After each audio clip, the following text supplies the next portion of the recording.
What's good? Come on in, man. Come on in. Come on in. We're gonna give everybody a chance to pile on in the room. We got a special guest for you today.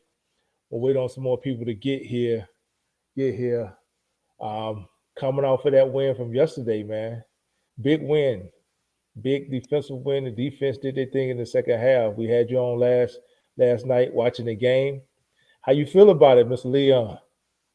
First and foremost, I want to thank you and Chris for having me on the live today, man. I really appreciate it. Uh, And I'm feeling great, man. I'm representing that dog work today, I see that, Coach Henny. So, Coach Henny on deck, right? yes, sir. Right. Yes, sir. Right. So we pulled it out. The squad was victorious last night at the house. 38-17. I didn't give a score prediction, but I did indicate that they would cover it. And I've always said that I think we play a little tougher at the house as opposed to playing on the road, right? Just something about having that confidence at the house. But I will say this, Leon, it does build momentum and confidence within the team. That hey, look, especially when we look at how we performed in a game against Nebraska in the second half, came out a little slow. We got to fix that, but overall, man, that defense is really starting to shape up. And you made note of that. I want to give you kudos about what you said yesterday in the live in the first half as opposed to the second half when we talk about from a defensive perspective. But I think you also said it was, give them a couple of drives to get in sync, right? And let's see what the defense looks like. And they definitely came around. So you want to touch on that for a minute before we get into this game? Yeah, I think personally, this is my own personal experience of what I've seen in, playing football. I think one, the slow starts on defense may be because we're a very young team.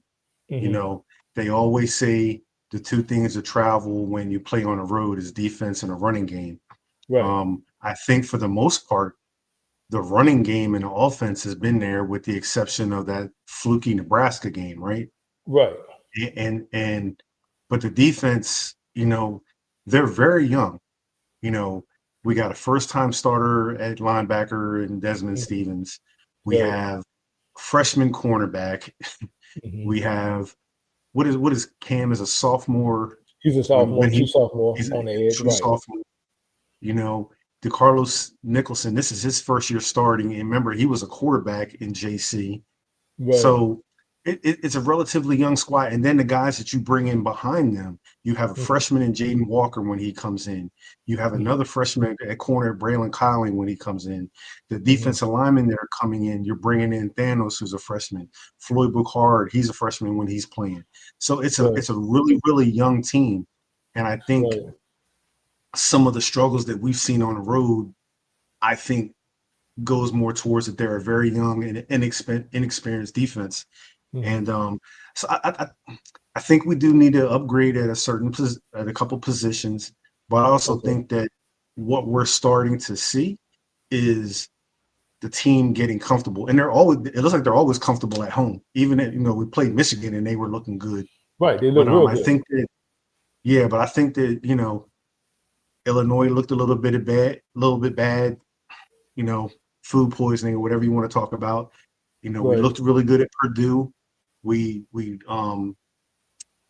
Notre Dame, but then but we're getting I there, think I man. think what it We're a is work in is progress.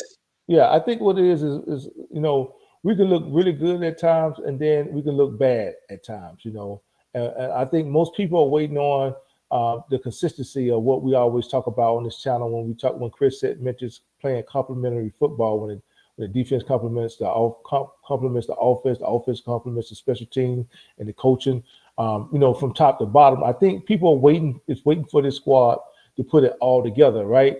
So for some reason, when the offense starts off slow, the defense will come along. When the defense starts off slow, the offense is always having to pick them up. And um, my running mate Chris always makes mentions of note that hey, look, sometimes our best defense is our offense going up 2 touchdowns, right?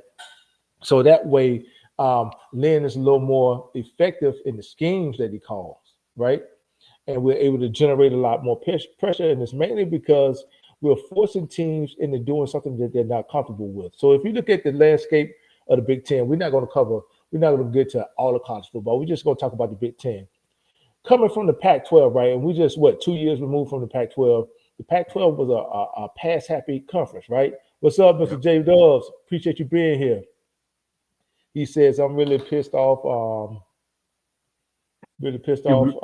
At Penn State. They still can't win. Well, you got to remember, man, they're going through a lot, J Dubs.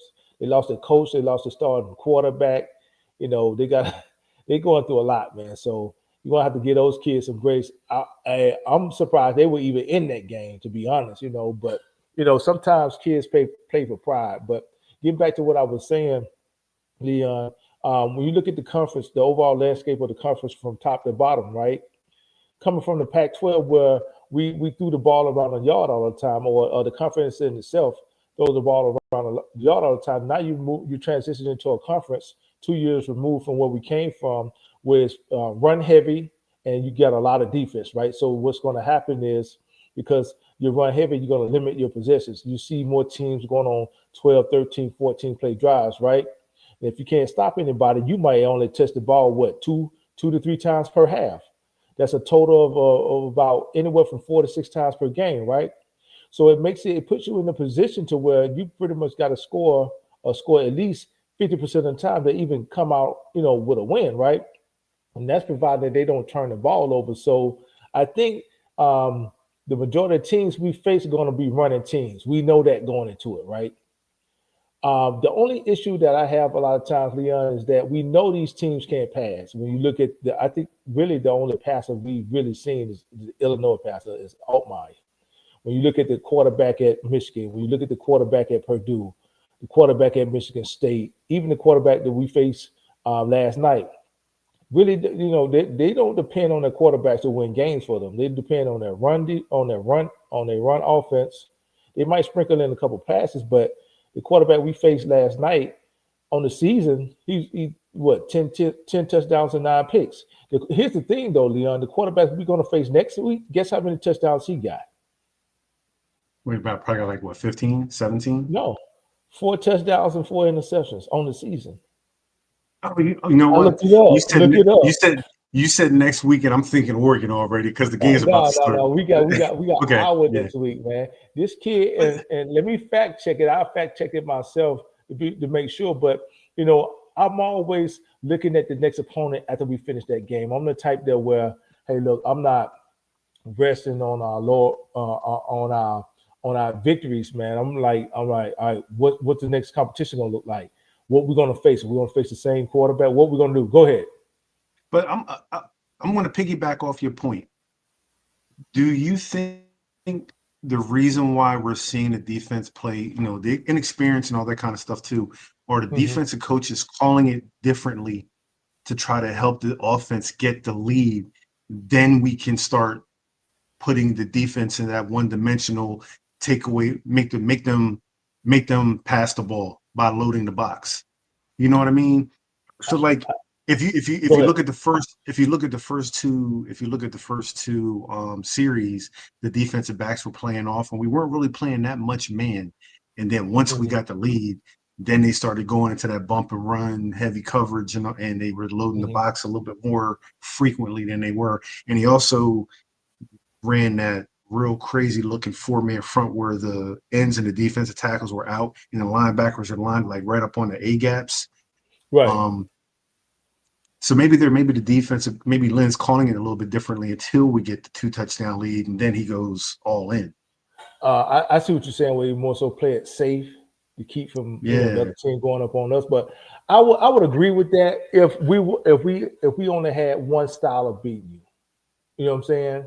But because Riley he had so many weapons and so many styles of beating you, it's not hard to get this offense going unless our quarterback is really off, or our receivers aren't catching the ball. And I think that's the most important part. If you notice in the first part of the season, Maava, he kept it a couple times, but he really didn't run it that much. And I don't know whether or not that was by design. Riley really didn't want to show too much of his hand at the beginning of the season. But now, so if you notice that threat that those J Mob is really starting to use his legs and his size, right?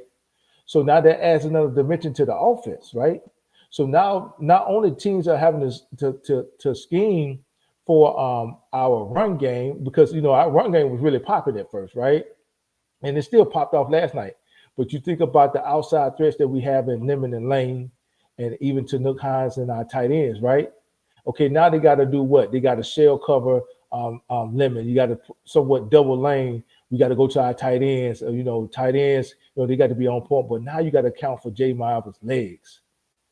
And it's gonna be tough.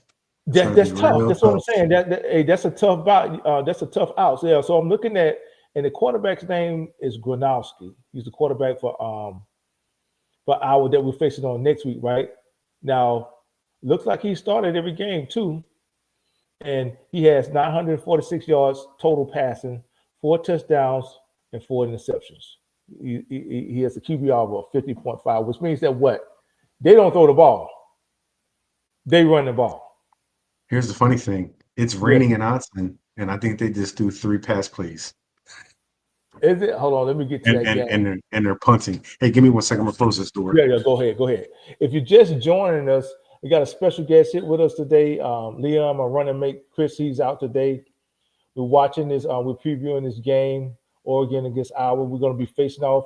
These are actually our next 2 opponents. We got Iowa at the house on next Saturday, and then we got Oregon on the road in 2 weeks. So we're doing a scout watch, but we also touching up on some of the defining moments that we had, or some of the offensive and defensive plays that we saw on yesterday that could potentially propel us into our ultimate objective, right? Which is to do what? Do something to this team that this program has not done since the playoffs have started, and let's get into it, right? Unfortunately, we're one of the few blue bloods that has not been to the playoffs since they implemented it, right? So, as a matter of fact, we really haven't had much success, period, since Pete Carroll left, with the exception of a couple of years in which Clay Helton won the Rose Bowl, and I think the next following year he won the Pac-12 championship. But outside of that, we haven't had much success with the postseason. We've won some bowl games. Here, most recently, Riley has won 2 consecutive bowl games. We lost the initial bowl game, 2022, when we played in Cotton Bowl. For some reason, we don't have much success playing in Jerry's World. I hate going to Jerry's World. We always, It sucks that Caleb had that hamstring injury, man. Because if you it gotta wasn't, think about it. Yeah, he was clicking in that game, man. He was I think we were up by 2 touchdowns and going in for another, and that long run, and he comes up limp with the hamstring. It was that long run. I think it was more so of maybe he was just pushing himself at a fast pace too fast, too much. Because you got to remember that run, he just took off, and I mean, I had never seen him run that fast outside of that one time he took it to the house when he was at Oklahoma his freshman season. But unfortunately, he tried to play on one leg, and I think that's what cost us. Should Riley have brought in Miller Moss that game? Well, based on what we saw, I don't think he was ready. And also that long run also included that spin move. Remember, he went to the sideline and he hit the spin move and he kept going. Right. Right. Ah. Jay Dubs, we appreciate you being here. He says Iowa throws 3 straight pass plays, which is shocking. And Leon and I were just talking about that, Jay Dubs, about how Iowa doesn't hardly throw the ball so far on the season. This quarterback only has 4 touchdowns and 4 interceptions, right? And Oregon just did the same thing. What's that? 3 straight passes and they punted. Yeah. And inclement weather, I don't get it.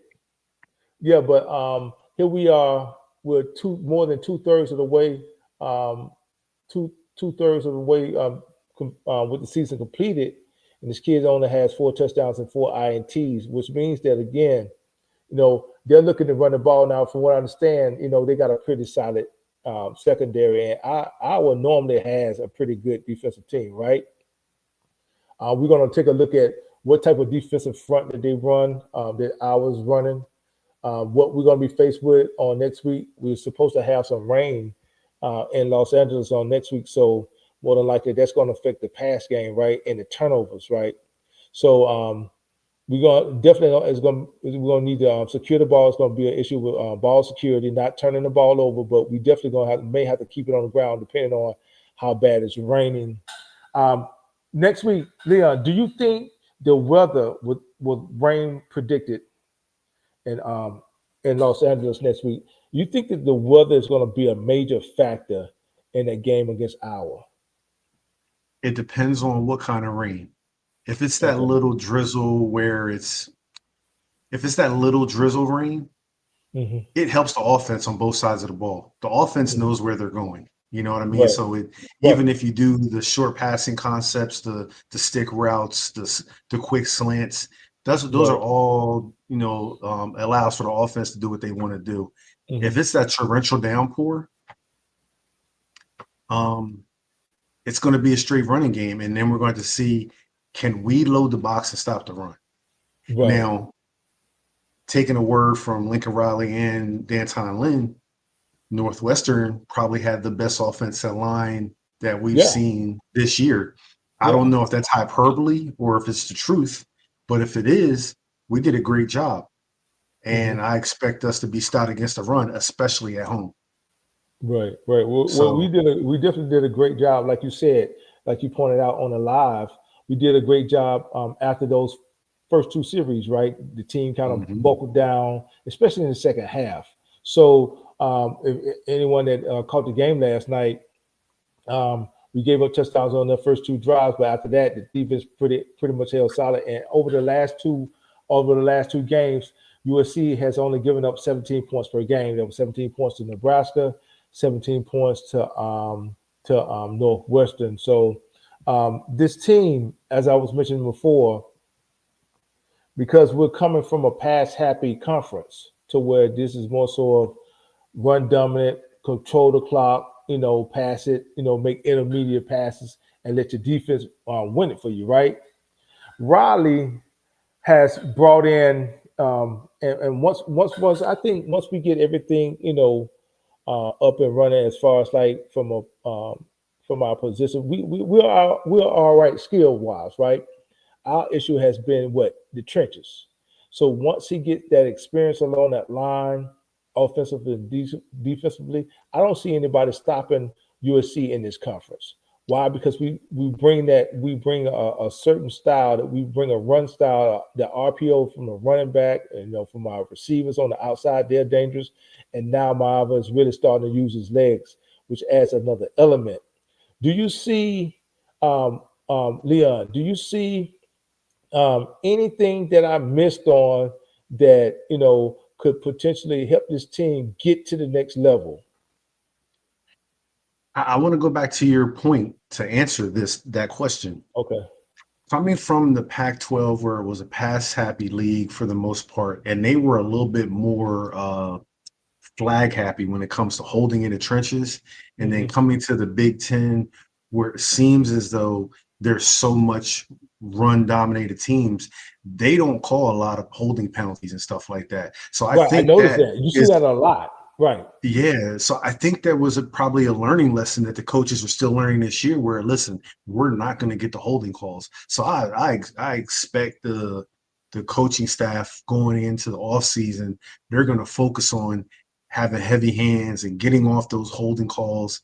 Hmm. I mean, getting off those holds and making tackles. That's something that we saw last night, where the defense, they may get a stalemate, Hmm. but they can't get off the block to make the Can't get play off the at the block. line of Right. Right. scrimmage.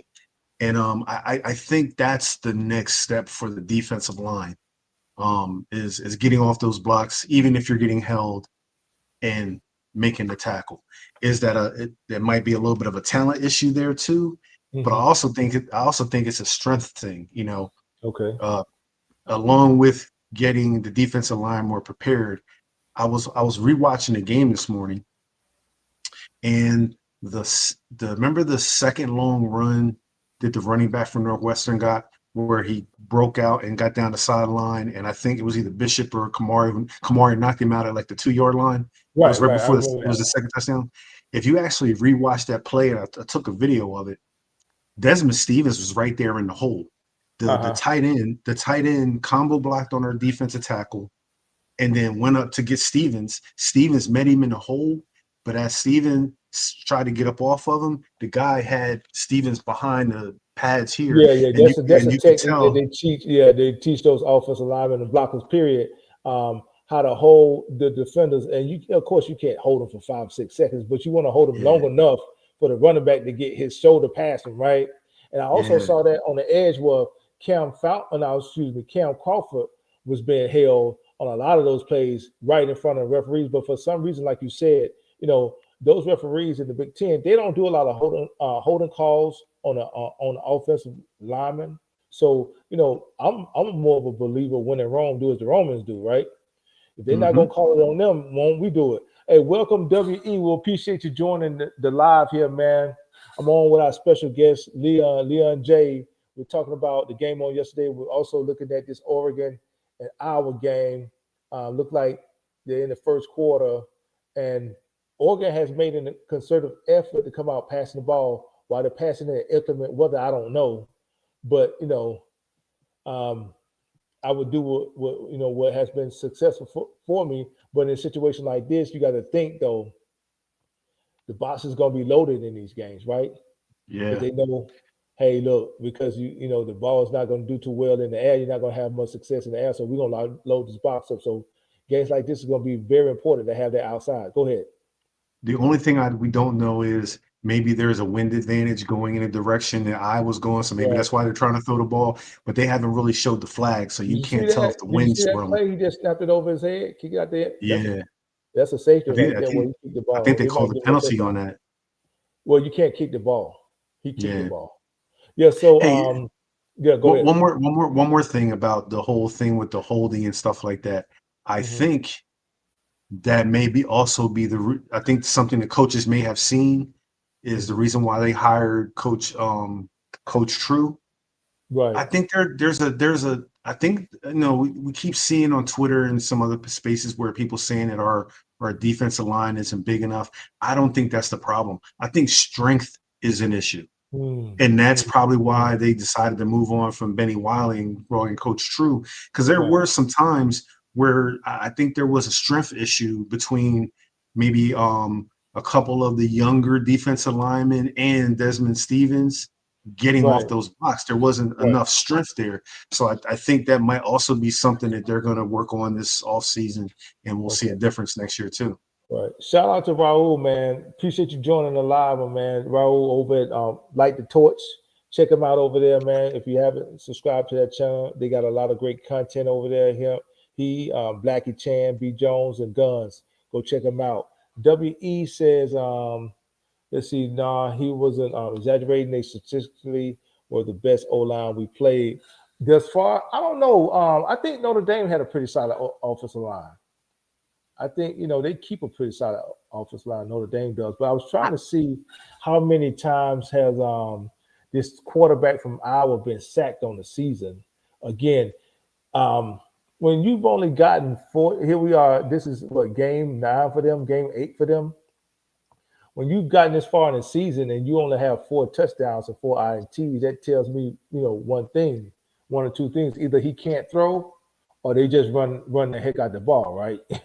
One of the two. So I'm trying to see how many times has he I, been sacked. I mean, here's the thing. If you're looking at the best offensive line in terms of production from running backs, you'd have to Uh-huh. go with Notre Dame's offensive line being the best O line that we've seen.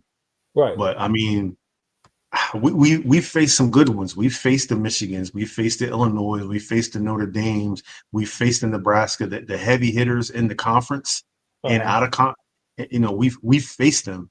And I don't know, man. I think I'm agree with you. I'm gonna go with Notre Dame being probably the Yeah, best I think it's offensive Notre line if you're Dame. going by the eyeball testing. And then my man put up almost 200. How many yards did Love have against us? 228.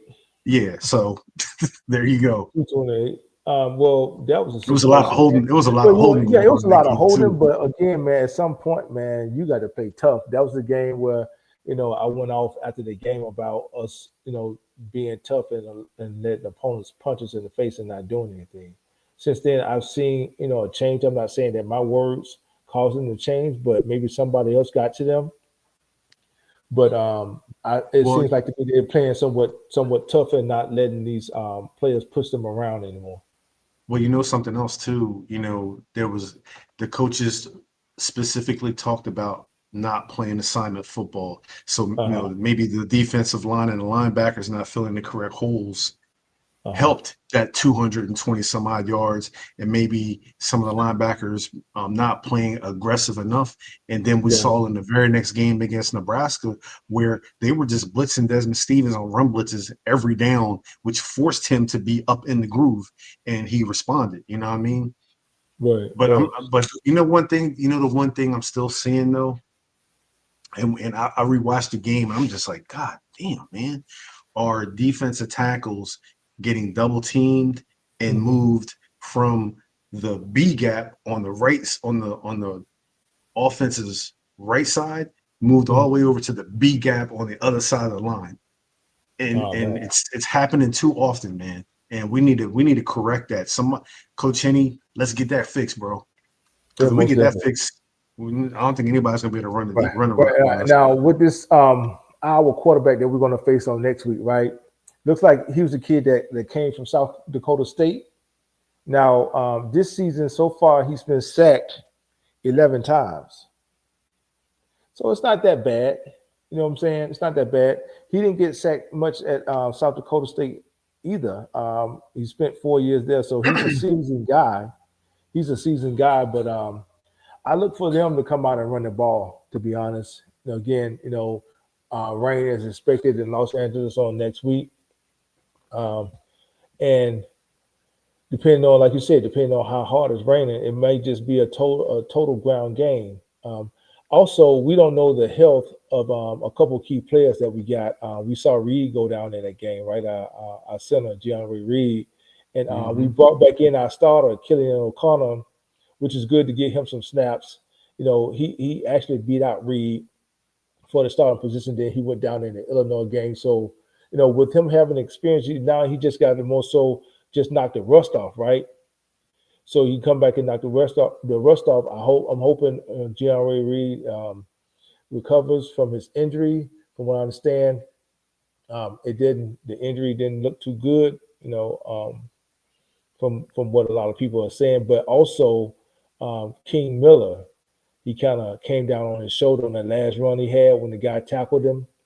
Came down on his shoulder and he kind of like winced in pain. It's a good thing he got right back up, but he went over to the sideline. It didn't look like he was doing too good. So hopefully with this extra day of rest, and I'm sure that they'll manage him in practice. And he probably have on a yellow jersey, a non-contact jersey in practice. But we They we said it was a definitely stinger. He did they an said interview. He said it was a stinger. Yeah. okay. Well, that's good. That's good. They still though. I was I say, hey, look, don't let him take too many hits in practice, man. We're Oh, down no to, question. we're down two of our starters, and that's something that I also want to talk about too, Leon. Coming back next season, and I'm hoping Maava comes back. But it looks like we got a little bit of a dilemma on our hands, right? Waymo, he came over, and rightfully so. Waymo is a good running back, right? Came from the Hmm. JUCO level, won the Heisman at the JUCO level. Riley saw him and saw fit to go after him.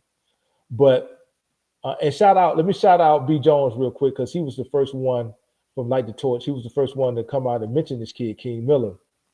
Nobody even really knew about this kid. Why? Because he was so deep down on the depth chart, right, in practice.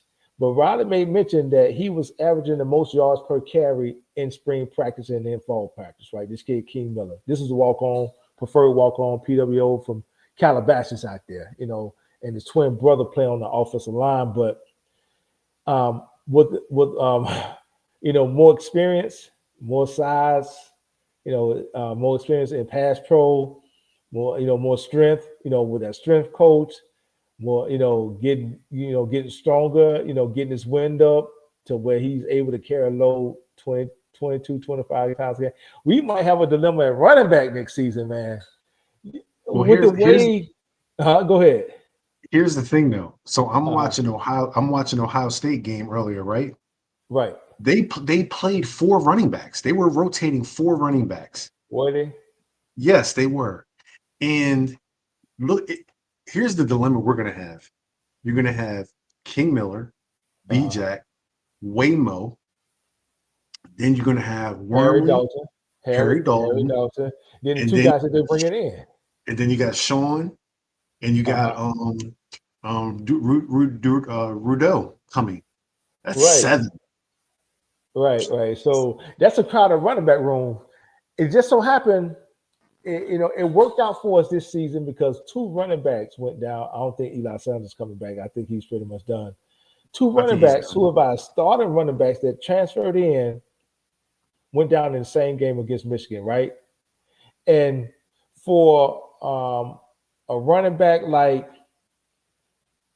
King Miller to step right in, nobody knew about, not on anybody's scouting report. This kid is averaging over 8 yards per carry, man.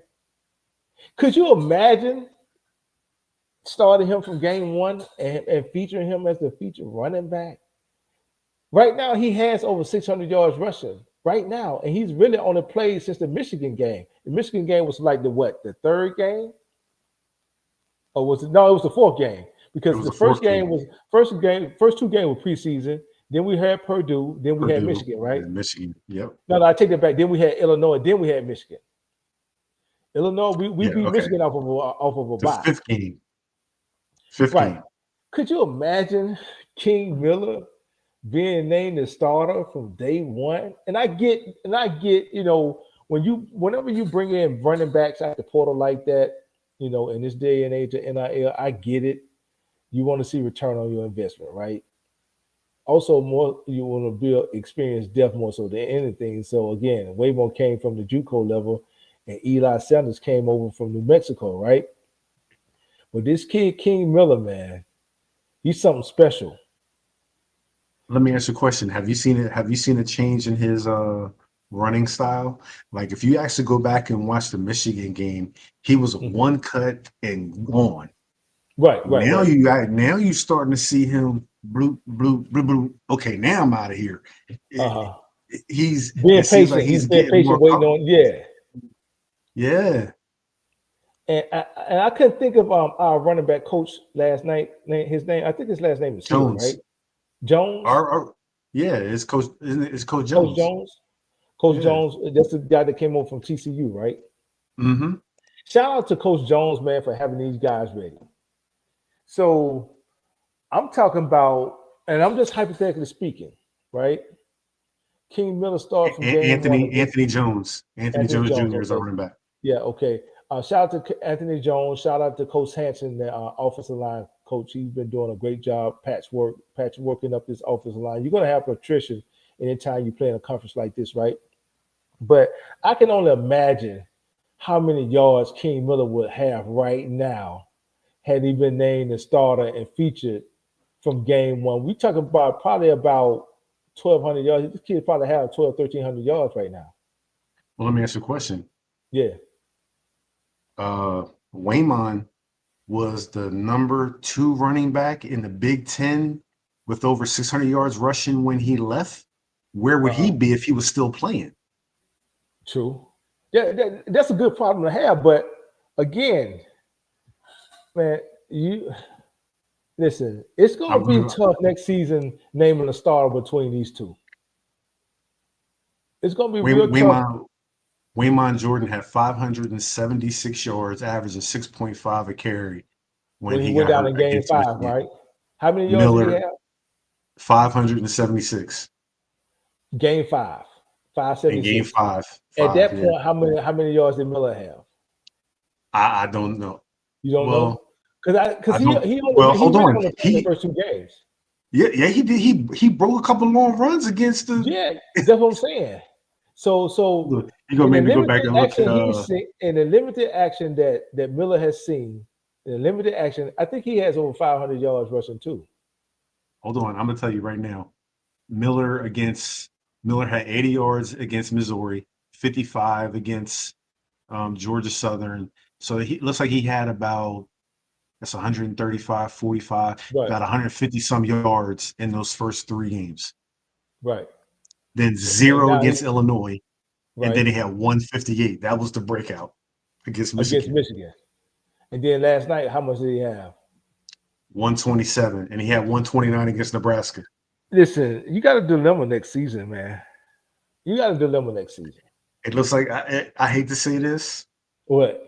The team seems like they feel together, but we know there's going to be some transfers.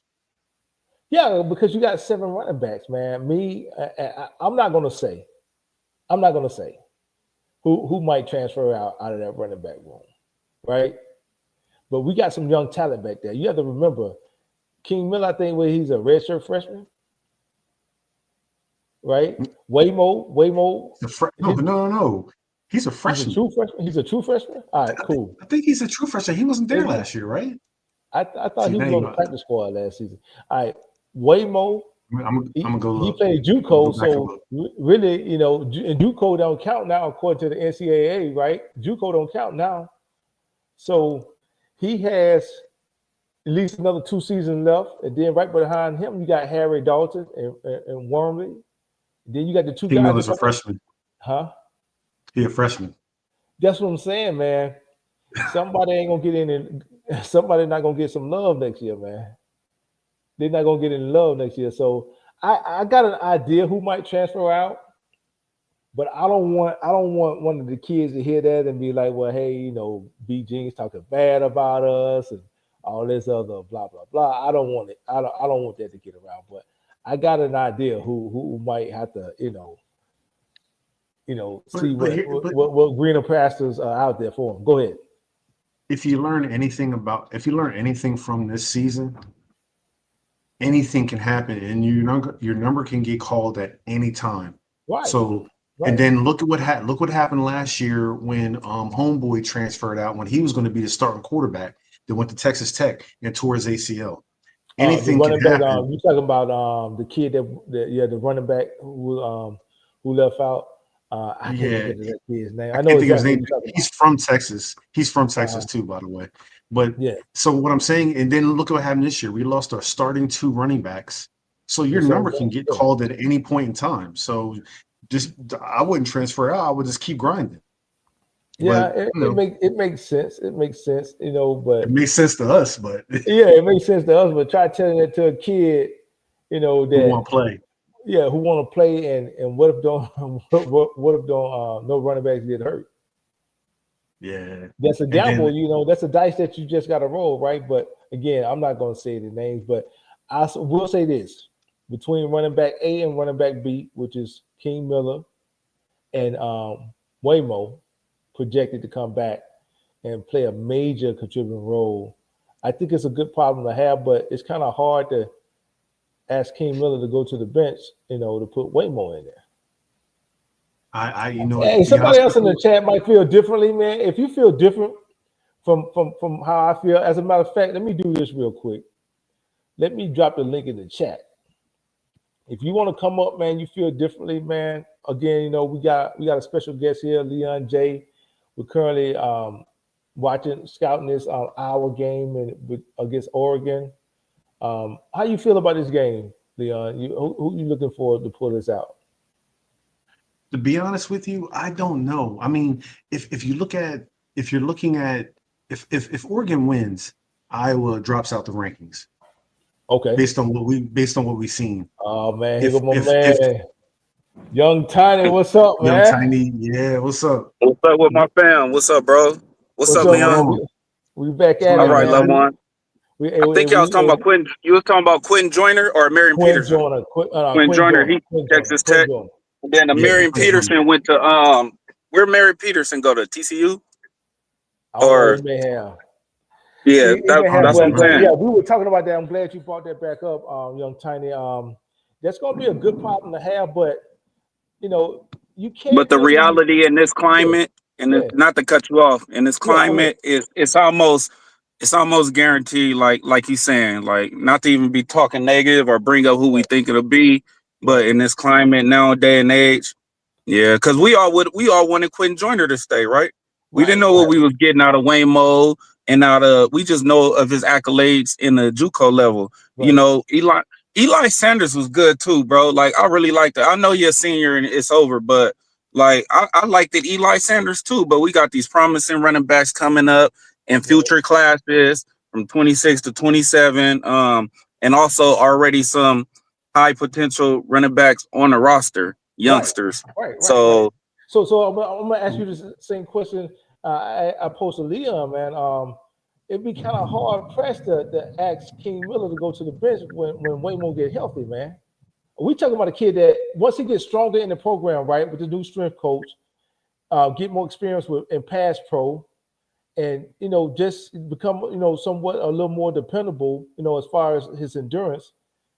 I'm talking about this kid got the potential to go high in the draft once he decided to come out, man. How you ask a kid like that to go to the bench? You can't, but in a sense, like you said, but I like what Leon said earlier, bro. And we see it in the NFL now. And we seen it with Reggie and Lindell, Thunder and Lightning. But now it's even a 3-4 back rotation. Like a lot of the successful teams are using multiple running backs. Now I understand that certain running backs catch the ball better out the backfield. I understand we have what you call every down backs. I understand that that you have backs that pass protect better. But I think these days, if it makes sense, is going away from just that bell cow, that one back that just always gonna get 30 carries. I'm glad you mentioned that, Young Tiny. Do you see, and Leon, you answer this one too, do you see a King Miller being an every down back? He's proven that he can be. He can be. Yeah. He can be. He can be. Now, running hard like that, getting 30 carries a game, now you start talking about health. Like by the grace of God, none of these youngsters get hurt. They stay healthy. But the reality is this is football and it's a contact sport. Right. Okay. So if King Miller, we know he could break any time. But if he at 20, 25 carries a game, 30 carries a game, or just say he had 18 carries in the game and it's 3rd and 1, I'm gonna put B Jack in. Right. B Jack, and I seen him, and just a segue real quick. I seen him yesterday. That boy big, boy. What do you look like? He got 240. Oh my God. He got 240. Hey, listen, I'm gonna agree with Young Tiny. Based on what we've seen this season, it would be stupid for Lincoln Riley to ask King Miller or any of those running backs to carry the rock 30 times a game. If you got all this talent and we're trying to go to the playoffs every year, then you should be spreading. I wouldn't say 30 times a game. I would say 18 to 22. That's pretty solid for him. 18 to 22. And in respects to that, if your number 2 guy is getting 8 or 9, like look, over the past few years, we've seen teams with multiple. Ohio State did it last year. Like these guys can still go to the NFL. They don't have to be these 1,000-yard rushers, 1,500-yard rushers with 20 touchdowns, Heisman contention. Like, because let's keep it real. These guys' ultimate goal is to get to the league. Right. Yeah, it's to win the national title. It's to help your college program succeed. But these guys trying to get to the league. They're trying to have some type of draft stock, and they're trying to get to the league. But nowadays, we see guys get to the league, I'm not saying necessarily first rounders, but like they get to the NFL and get that shot. You get what I'm saying? And whether they're the number 1 running back or not. So I think the days of, like you saying, of those, that one running back getting all the carries, I think that's kind of over, bro. I think a lot of teams are going running back room by committee, and we be successful like that. Okay. Now, with that being said, our problem I think we're going to face is that the eligibility part isn't too spaced out. So we had, I think, B Jack is our oldest running back right now, and that's crazy, right? Okay, so it would have been Quentin Joyner. It would have been Quentin Joyner and Marion Peterson. As far as from an eligibility standpoint, I'm talking about as far as eligibility. I think it's BJ. Oh, right? Yeah, it's BJ. So because it would have been Quentin Joyner, Marion AP, Marion Peterson, and them. Right. And then you got to remember, what's his name? My boy from Modern Day. Dang, he went to Arizona State. He left 2 years ago. Yeah, I know who you're talking about. Little short back. Brown. Yeah, Relief Brown. Yeah, Relief. You know what I'm saying? They were like the oldest in the room. They would have been the oldest in the room right now. But bro, I think our problem is gonna be the eligibility gap. We have a lot of youngsters like Riley Murley, my boy that man, what? You know the two that we ran last night late in garbage time. Yeah. They're freshmen. Harry freshmen. Dalton. Harry Dalton. They're true freshmen. Riley Wormley. True freshmen. Yeah. Now I don't think they burned their red shirt. I don't think they played in four games. Okay, so I don't think maybe because he was hurt. So I don't think they burned their red shirt. Especially since we got B Jack back. Mm-hmm. But we got two true freshmen coming next year, and your Oaks Christian guy Rideau, and Austin, and from Cleveland. Austin from up there, Austin from the Midwest. I'm hearing Young China. I'm hearing that kid Austin is the truth. Have you seen him play? Have you seen him play? Truth, man. I just saw his stats. I hadn't seen him play, but I'm hearing he's the truth.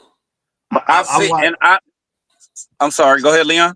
Scott Schrader always posts a link on the On3. Did they show the games online at nighttime? I watched that. That boy, he fast, he physical. He play with an edge. Where's he out of? But Rideau is the truth Cleveland, too. Ohio. He's from Cleveland, Ohio. Okay. But then Rideau, I've seen him play. He nasty. The truth. Is he? The truth. So you guys remember that year?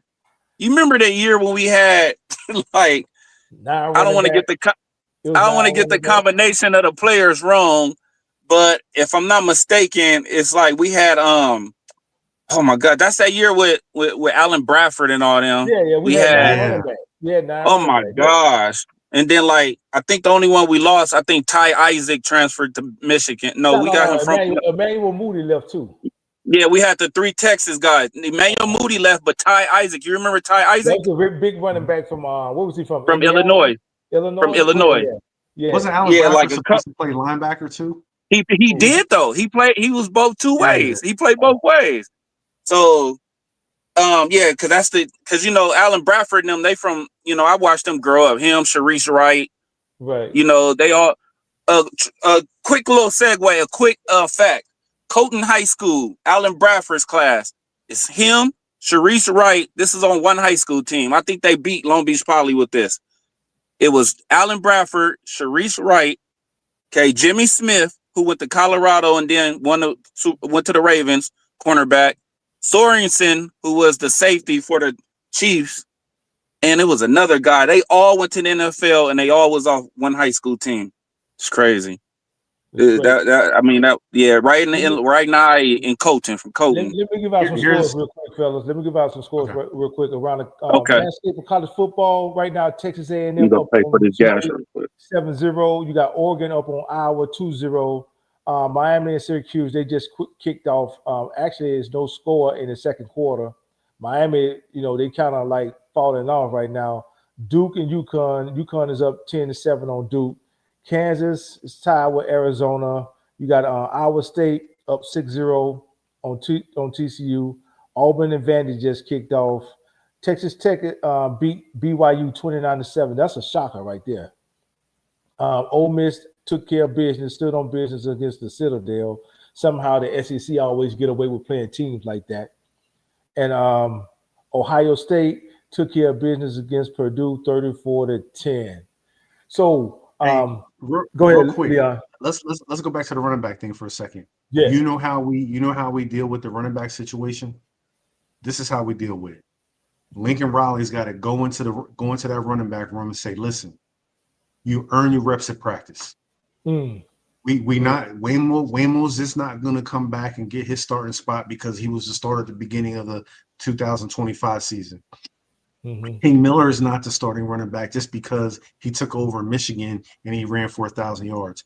You got to earn your reps. If you don't block, you don't get no time. You got to do the right things. And if you're producing in practice, you're going to get time in the game. Even if that means spreading the ball between 4 guys, you got to do, and you got to pay them their NIL money. That's how you do it. Real competition is what you're saying, right? Yeah. Real competition. Real competition. I agree with it. Iron sharpens iron. You always hear that, right? You always hear that, but I'm looking at these kids. This kid really get down in King Miller, man, and it'll be hard pressed to convince me that this kid. I'm not saying he should rest on what he's accomplished this season. Don't get me wrong, Leon. I hear what you're saying 100. I get it. You'd be kind of hard pressed to tell me that this kid not gonna be number 1 next season in that running back rotation. He is. This kid is special. King Miller is special. What you say, Tiny? Young Tiny? He pumping gas. Oh, is he? Okay. He might not have heard me. Oh yeah, I'm getting gas. I had on mute real quick. Okay. What did you hear the question? I was listening though. What was the question though? What was the question? Leon was talking about competition. It's a good. Yeah, I heard that. He was talking about what Riley should tell his young running backs, telling them who worked the hardest, who doing what they're supposed to do, who's blocking. And me, I say it sounds good, but it'd be kind of hard pressed. I don't expect for King Miller to rest on what he's accomplished this season, but it'd be kind of hard pressed convince me that this kid right here not the number 1 running back next season. That's just my opinion. Right. And yeah.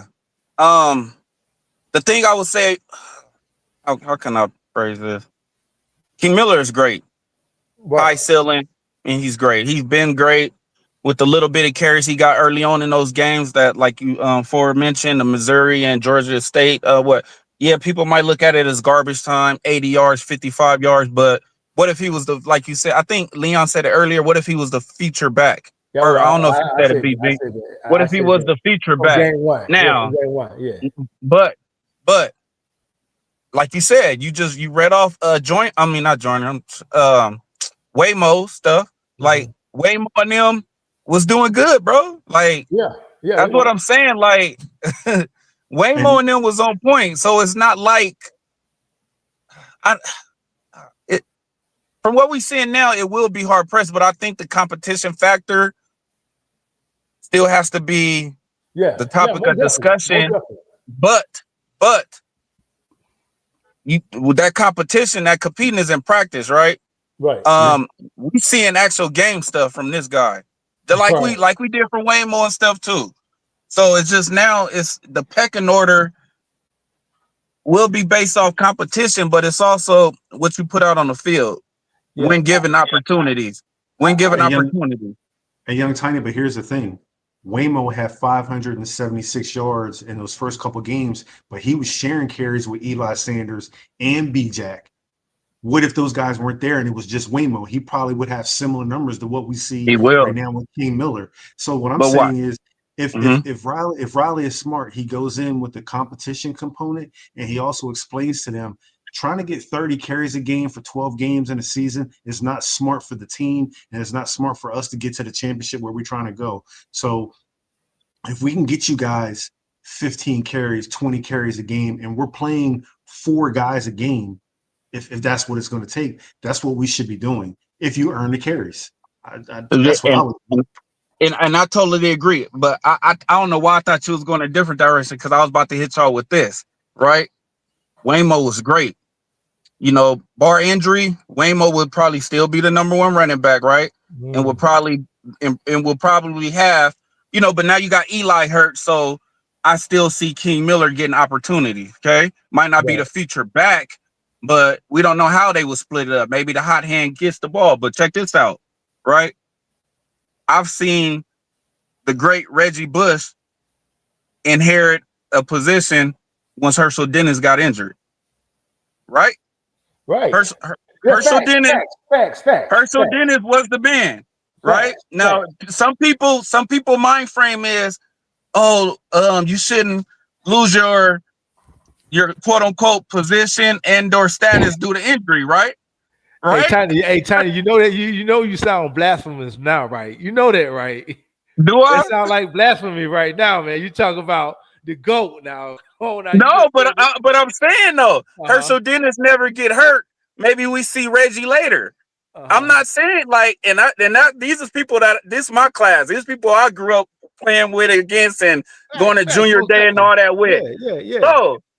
So if Herschel, and then we had Desmond Reed, which took a back seat too. Okay, right. So my thing is let's talk about it. You right. They was the man, but when you see, man, listen. When you see Reggie, like you see King Miller, right? Exactly. When you see Reggie, like you see King Miller. Now you see where I'm going. Right? Now you see where I'm going, right? Wait, you see what I'm saying? He was a man, but it's kind of hard to deny when you see talent like a King Miller, man. It's kind of hard to deny that, man. Let me put some icing on the cake. King Miller is number 2 in the conference at yards per carry at 7.9. That's crazy. That's crazy. 7.9 a carry. Number 2 in the conference. Number 2 in the conference. We're talking about a PWO, a preferred walk-on, right? All right, bro. Good seeing you. Yeah, absolutely. Yeah. Hey, but you see the twist I just hit y'all with? It's the reality. Yeah, it's the reality, fam. But you got to look at it though, and that's why we're having a conversation about it now. The only thing that will add more flavor to this whole conversation if Maeva comes back. Well, let's ask Young Tiny. If this is the question they asked last night, if Jaden Maeva is guaranteed a first round pick, should he come back or is he going to come back? If he has the first round grade, yeah, in the upcoming NFL draft, does Maeva come back, or do I want him to come back? Should he come back? Should he come back with a first round grade?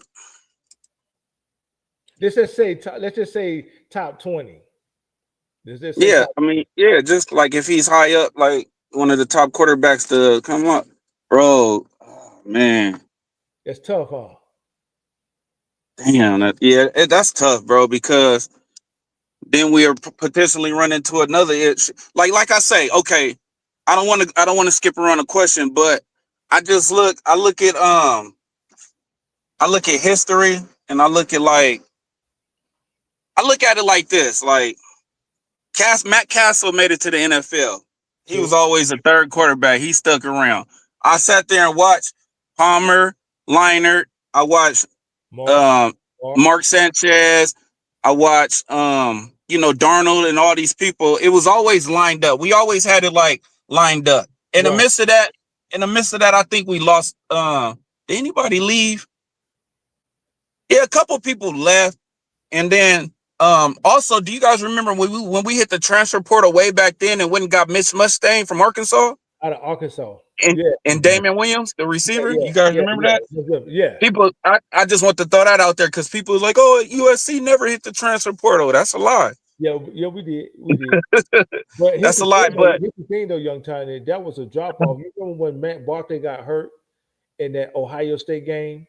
Yes. We were undefeated at the point, and then we had to bring in the backup. Who was the backup? I can't remember that kid's name, man. It's escaping me. Anyway, is that's the guy that also does the podcasting now too? Is that him? It wasn't none of him. No, you think about Max. You think about Max Brown. That's what you think about, right? It wasn't Max Brown. It was another kid that we brought in. And we had a drop off. Yeah. I say that the down years that the school has had, when you talk about from a championship perspective, we had drop off at linebacker and at quarterback. When we lost, when Maluga and Cushion and Rivers, not Rivers, but Clay Matthews left out, man, that's when you started to see the decline in the defense. And Cushion too. Yeah, Cushion. We didn't replace them. I think Pete Carroll had some high-profile kids in Manti Te'o and Vontaze Burfict, but he missed on them. And And then we had hit and misses, like when we have a Hayes Paylard, and then Yeah. You know, we did have some good linebackers in those times, but it wasn't the flux. It wasn't deep like these years that we're referring to. So I agree with that too. It wasn't. Same on the D line, because you know we have a Leonard Williams, or then we have a hit and miss. You know, dang man, that's a good question, bro. Should Mayava come back even with a high? The kid I was talking about was Aaron Corp. You remember Aaron Corp. After Barkley got hurt in that Ohio State game, he played the very next game against Washington, and we lost to Sark up in Seattle. Yeah, Aaron Corp. Yeah, I thought so. Aaron Corp. I remember Aaron Corp. Yeah, Aaron Corp. I say this, Leon. Hold on, then I'll let you go. If the kid is projected to go top 20, as much as I would want to see him come back, man, he got to go. You got to go get your bag, and you got to go take care of your family. You got to go. Respectfully. You got to go take care of your family. Respectfully. What's going to happen is an NFL agent's going to tell him, we need to get you on your rookie deal as fast as possible, so then we can get you on because then your next deal is your big deal. And now, say if the 20th round pick is going to make $5 million and USC says we'll pay you $8 million, maybe he thinks about it. But is that a good use of $8 million? Right. And I have another question to add on to that. Go ahead, young Tiny. Sorry, B. James. I have a question to add on to that. Say he does leave and go get the bag, right? We know what we got behind him, but do we hit the transfer portal for a veteran? Yeah. Because we're going to be too young. Because Heward is gone, right? Yeah. Yeah, you got to. Heward would be gone, so we will have Longstreet, and then we will have our incoming freshmen and some walk-ons, I'm assuming, right? You definitely got to hit the portal. The ideal situation would be young Tiny would be for him to come back. That would be ideal. I understand if I wouldn't be would Longstreet hold water? Would Longstreet hold water? He would. I think he would. Young Tiny, any quarterback that doesn't come to USC to play for Lincoln Riley, I think you're not thinking things through. But I will say this: that young boy from Chicago that we got coming in, he is nice. Yes, he's nice. Yeah, he is. He's nice, he's nice. He's very nice. Jonas Williams. I totally agree. But now you're looking at a situation where it could potentially just be Longstreet, Jonas Williams, and a walk-on. Couple walk-on. That ain't good. In my opinion, as nice as they are, I don't feel like that's ideal for us. Oh yeah, you know, I don't want to have a young Longstreet that's very talented, and then a nice, very talented true freshman coming in being our 1 and 2. I think the bigger question, I think the bigger task would be young Tiny and Leon. I think the bigger task would be getting the experienced wide receivers to come back. Right now, we got, I say in my opinion, we got two of the top 4 receivers in the country right now in Lemon and Lane, but they leave out. Now you're really young on the outside. Do you want to be young on the outside and at quarterback too? Thank you. That wouldn't be good. That wouldn't be a good situation. Let me ask you this. Go ahead. And that's your boy, B. Jenks, and it's going to be significant to you. But do you think Lane should come back? I think he should. Me too. I think he should. I think because of the injury. Now, he will be taking a risk, though, young Tiny, because if you can go second round for him, that would be good. Considering that he had injury this year, second round would be good for him. But injury the last couple of years. If you actually look at Mel Kiper's draft board, he's got a first-round draft pick status. Yeah, right now he does. But I think right now, if we talking about the receiver that would go first, him a limit, it would be Lemon. Now that's just me being transparent. It would be Lemon. Lemon would go first. I agree with you. I think to me, I think Lemon is the better over-round player right now. But on Mel Kiper's draft board, he has Lane as a higher draft pick than he does Lemon. Yeah. Well, you know why? Because of his measurables, man. Like I've been saying, the kid 6'4.5", he got a 30. That's pure off an attribute. Yeah. Measurement and attribute. And he got a 5X size hand. You know what his catch radius is? Yeah, Mars. That's what I'm saying. So it's kind of hard to not draft that kid. Now, is Jacoby Lane, if he could, I would say this. if he could go high second round, man, Jacoby Lane got to go get that. He got to go get it, man. Because again, with his health, the health of him, his shoulder, we didn't even know he had a broken foot until fall camp, right? Nobody knew Jacoby Lane had broken his foot. So now the injuries are really starting to pile up for this kid. He got to go. Now, I think it'll be easier to talk Lane into coming back than Lemon, but I think Lemon gone, man. Yeah, he out of here. I think he out of here. Hey, out of the young wide receivers. With that though, here's the thing with that though, Leon. I'm not too worried about that because you got Tanook Hines right behind him. Well, that was my next question. Yeah. Out of the young receivers that are on the team, who do you think's that next one? Tanook. I think he's next up. I think he's going to slide right into that spot. If Lane leaves, I think you got Prince Strong, the transfer from Boise State, is going to take his spot. I think Tiny froze up. You got he frozen. Yeah, Prince Strong is right behind him. That's going to take his spot. And then you got that freshman coming in, Booby Feaster. Hold on, what does J Dub say? He says Mel Cowboy has Zachariah Branch as the first round. Come on, bro. I think he's doing better this season, J Dubs. Do I think we kept the better receivers out of all four of them? Of course, we had Robinson that went to Florida State and Branch that went to Georgia. I think we kept the better two receivers. You have to remember, on a live, I said, I think it was on Carter Sports Live, I said that, going to the Big Ten, we didn't need 4 stud receivers like that. Now, in the Pac-12, yeah, because we threw the ball around a lot. You average 75, 80, sometimes 85 plays a game. But in the Big Ten, those plays might be cut down, to 60. And you wasn't going to be able to keep all 4 of them happy. I don't understand that, though. Go ahead, Leon. Zachariah Branch don't run no routes, bubble screens. That's it. You don't see him doing no 5-yard stops. You don't see no 10-yard outs. You don't see dig routes. All you see is bubble screens. And to be honest with you, I still don't see the same. I get out there in open space and I'm running away from people like he did his freshman year. Right. I don't see that same player. I don't see that same acceleration because they put a lot of weight on him. Remember the second year he came back, he had a bunch of muscle on him. I'm like, man, he looked slower. I think he's doing a little better now, but his freshman year, he burst onto the scene on special teams. It wasn't more so, from a wide receiver's perspective. He was running back, kickoffs, and punts, right? Mm-hmm. So, it's only natural that we would say, well, hey, look, let's throw him in there and throw him a couple of bubble screens to see if he could take those to the house. The problem is Miller Moss got too comfortable force-feeding this kid the ball. He wasn't surveying the field. If you notice, once Maeva got in there, Maeva started spreading the love around. He started really spreading the love around. I would have liked to see Zach work on his route tree.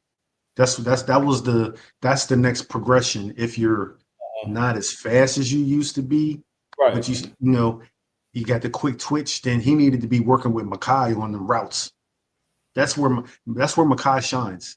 Everything is crisp. Did you see that? Did you see the touchdown he did where he did the 5-yard out, caught it, and then hit the touchdown? That's what Zach needs to be doing. But here's the thing: you gotta remember they came into the same class together. We didn't know Makai was just special because Zach Branch was shining from the special teams, and we didn't need him to play receiver. We didn't even know what we had until we started seeing him run back kickoffs. We like, hold on, he catch the ball better. He can do the same thing that Zach. We don't need both of them. The reason why we didn't see it is because he got knocked out that Michigan game with the concussion, and he missed like 4 straight games. That's why we didn't see it. Right. Okay. It looked like I just scored. Right now, and it's raining. It's ugly weather out there. Right now, Oregon is up 9-7. Was it not? Yeah, 9-7. Second quarter, they just took a commercial break. 5 minutes to go in that game. So next week. Let's get into next week real quick, Leon. I expect, and if anybody else wants to hit the link and come up, you can.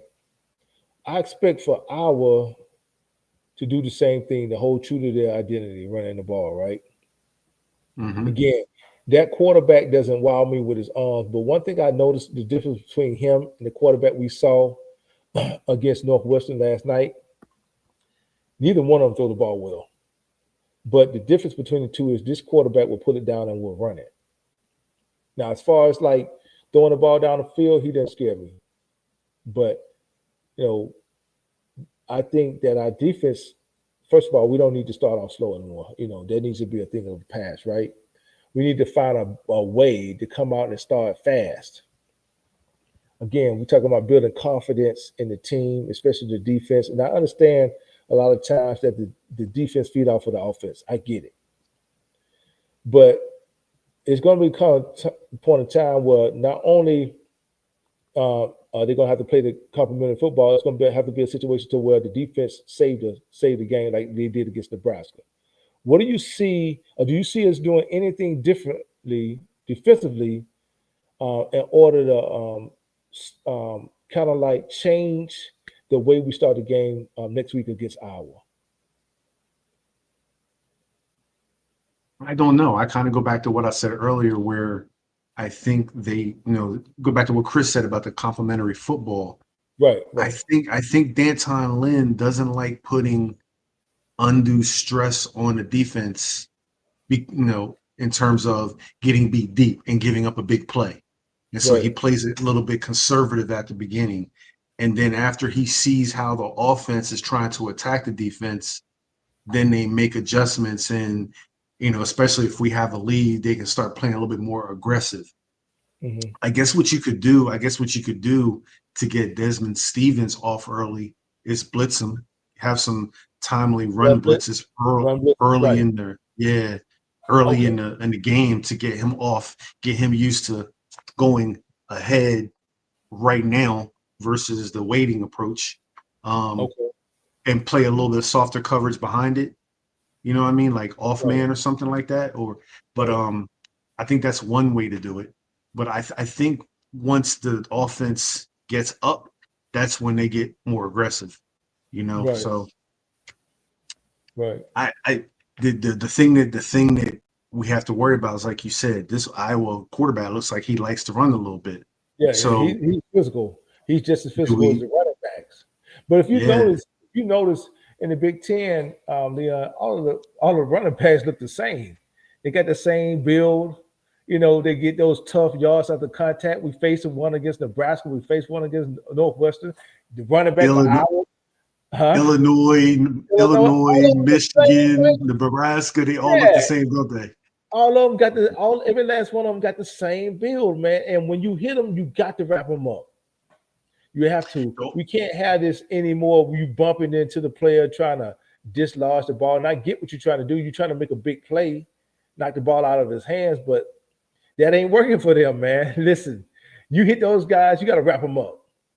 Yeah, that's one thing that we saw about Braylon Conley when he came in the game. When he came in, he wrapped that single leg.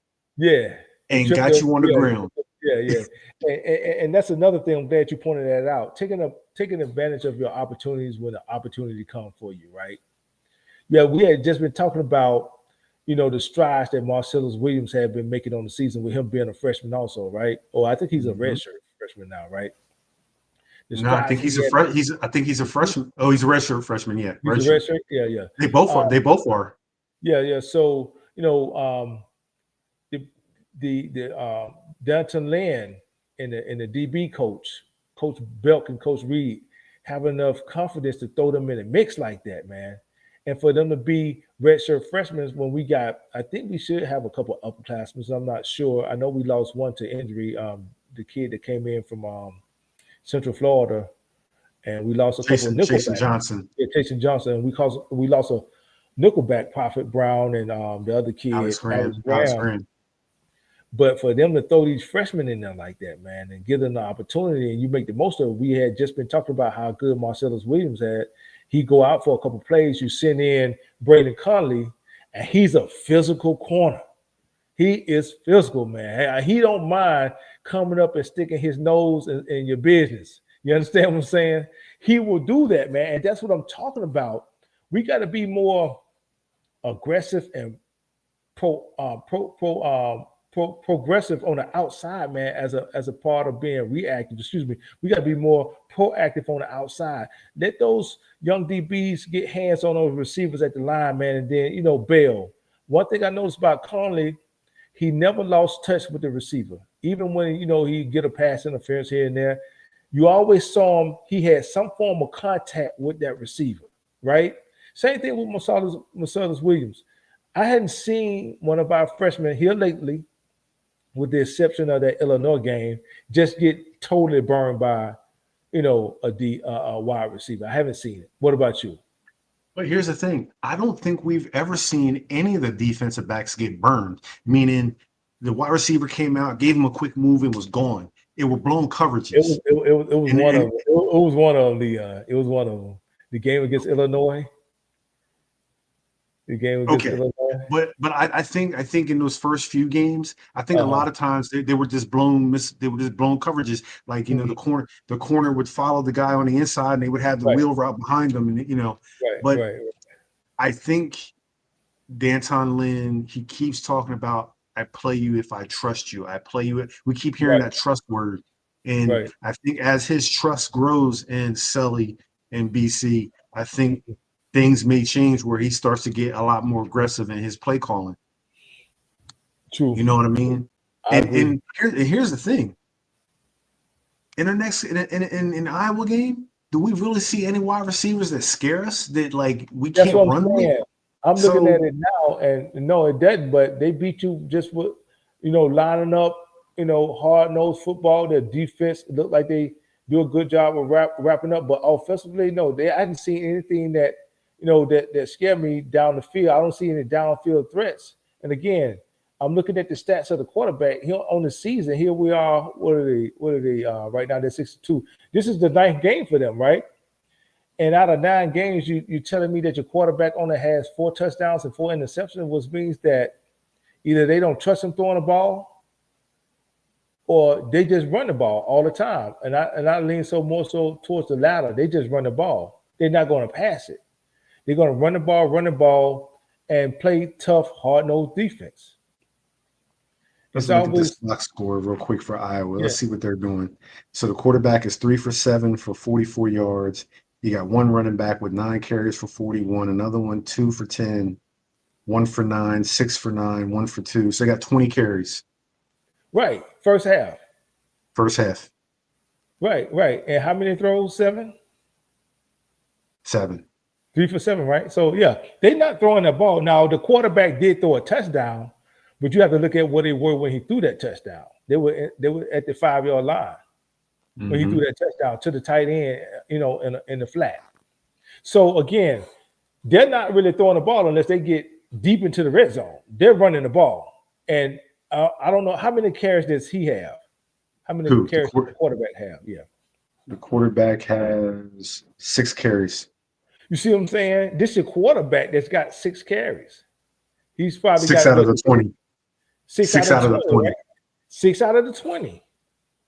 So he has more than what was that 20% more than he's carried the ball more than the 20%. Was it? Yeah, is my math right? 20% of the plays he's carried the ball. No, it's a little bit more than 25%. 25%. Okay. Well, half of 20, half of 20 is 10, 5%. Right. Yeah, that's right. So here you got your quarterback carrying the ball 25% of the time. You know what that tells me? What's that? When we played him and he carried that ball, hit him. Hit him anyway. So because there ain't no RP over him. It's a run option. That's it. Hit him. You got to hit him. You got to hit that kid until he get tired of getting hit, until he say, "Hey, coach, could you please call something else?" I need to see Cam. I need to see Jide. I need to see Shelby. You got to hit that kid until he say, "Coach, can you please call another play? I'm tired of getting hit." Hit him in the legs. Now, he don't want to run anymore. One thing that might be playing into the advantage, Leon, and we talk about the weather, right? Right now it's raining out there in Iowa. It's raining. It's cold. Next week it's supposed to be raining. So he's getting that experience playing in a downpour, right? He's getting that experience. So I don't know whether or not what the weather looked like in Los Angeles this week, whether or not it's going to be raining before Saturday. But I think we need to be practicing definitely with some wet balls. Oh yes, no doubt. Yeah, he's not an accurate. Yeah, go ahead. He's not an accurate thrower, man. No, he's not at all. That's what I'm saying. He's not throwing down the field. He's not throwing down the field, and they don't hardly let him throw at all. And as soon as I say that, he just goes off for like a 15-yard pass. And still, though, you in a situation like this, Leon, you still got to beat me with your arm. I'm sorry. This kid, I'm with you. You got to beat me with your arm. Same it was with the kid from last night, Stone from last night. You got to beat me with your arm. I'm sorry. You not beat me on the ground. See, and right now, you know what Oregon is doing? They're loading up the box. Load up the box, keep a spot on that quarterback for when he keep it and try to sneak out the backside with it. Look at that! Oh damn! Look at all that holding. God damn, yeah, baby. That's all they do is hold. That's all they do is hold. It's like Notre Dame all over again. We're gonna hold so much they ain't gonna call it no more. I feel confident about this game because we're at the house. We don't have to travel to Iowa in the cold. Is how many time zones is Iowa from? I think Iowa is is it one time zone or two? I think they're mountain. They might be an hour behind the West Coast. I know so they're the central. They're the central time zone. No. They're central or mountain? Central. They're central. Okay. Yeah. Which means they're 2 time zones away from the West Coast. It's Eastern, Central, Mountain, West, right? What's that? It's Eastern, Central, Mountain, West. Mountain, right? Then West. Right. Then you got Hawaii has its own time zone. Remember the stat we talked about in terms of the time zones where I said you mentioned in that. Big Ten, if the team goes more than 2 time zones, they're like they're only winning like 2% of their games or something. Mm-hmm. I think we got a good opportunity to win this game next weekend, man.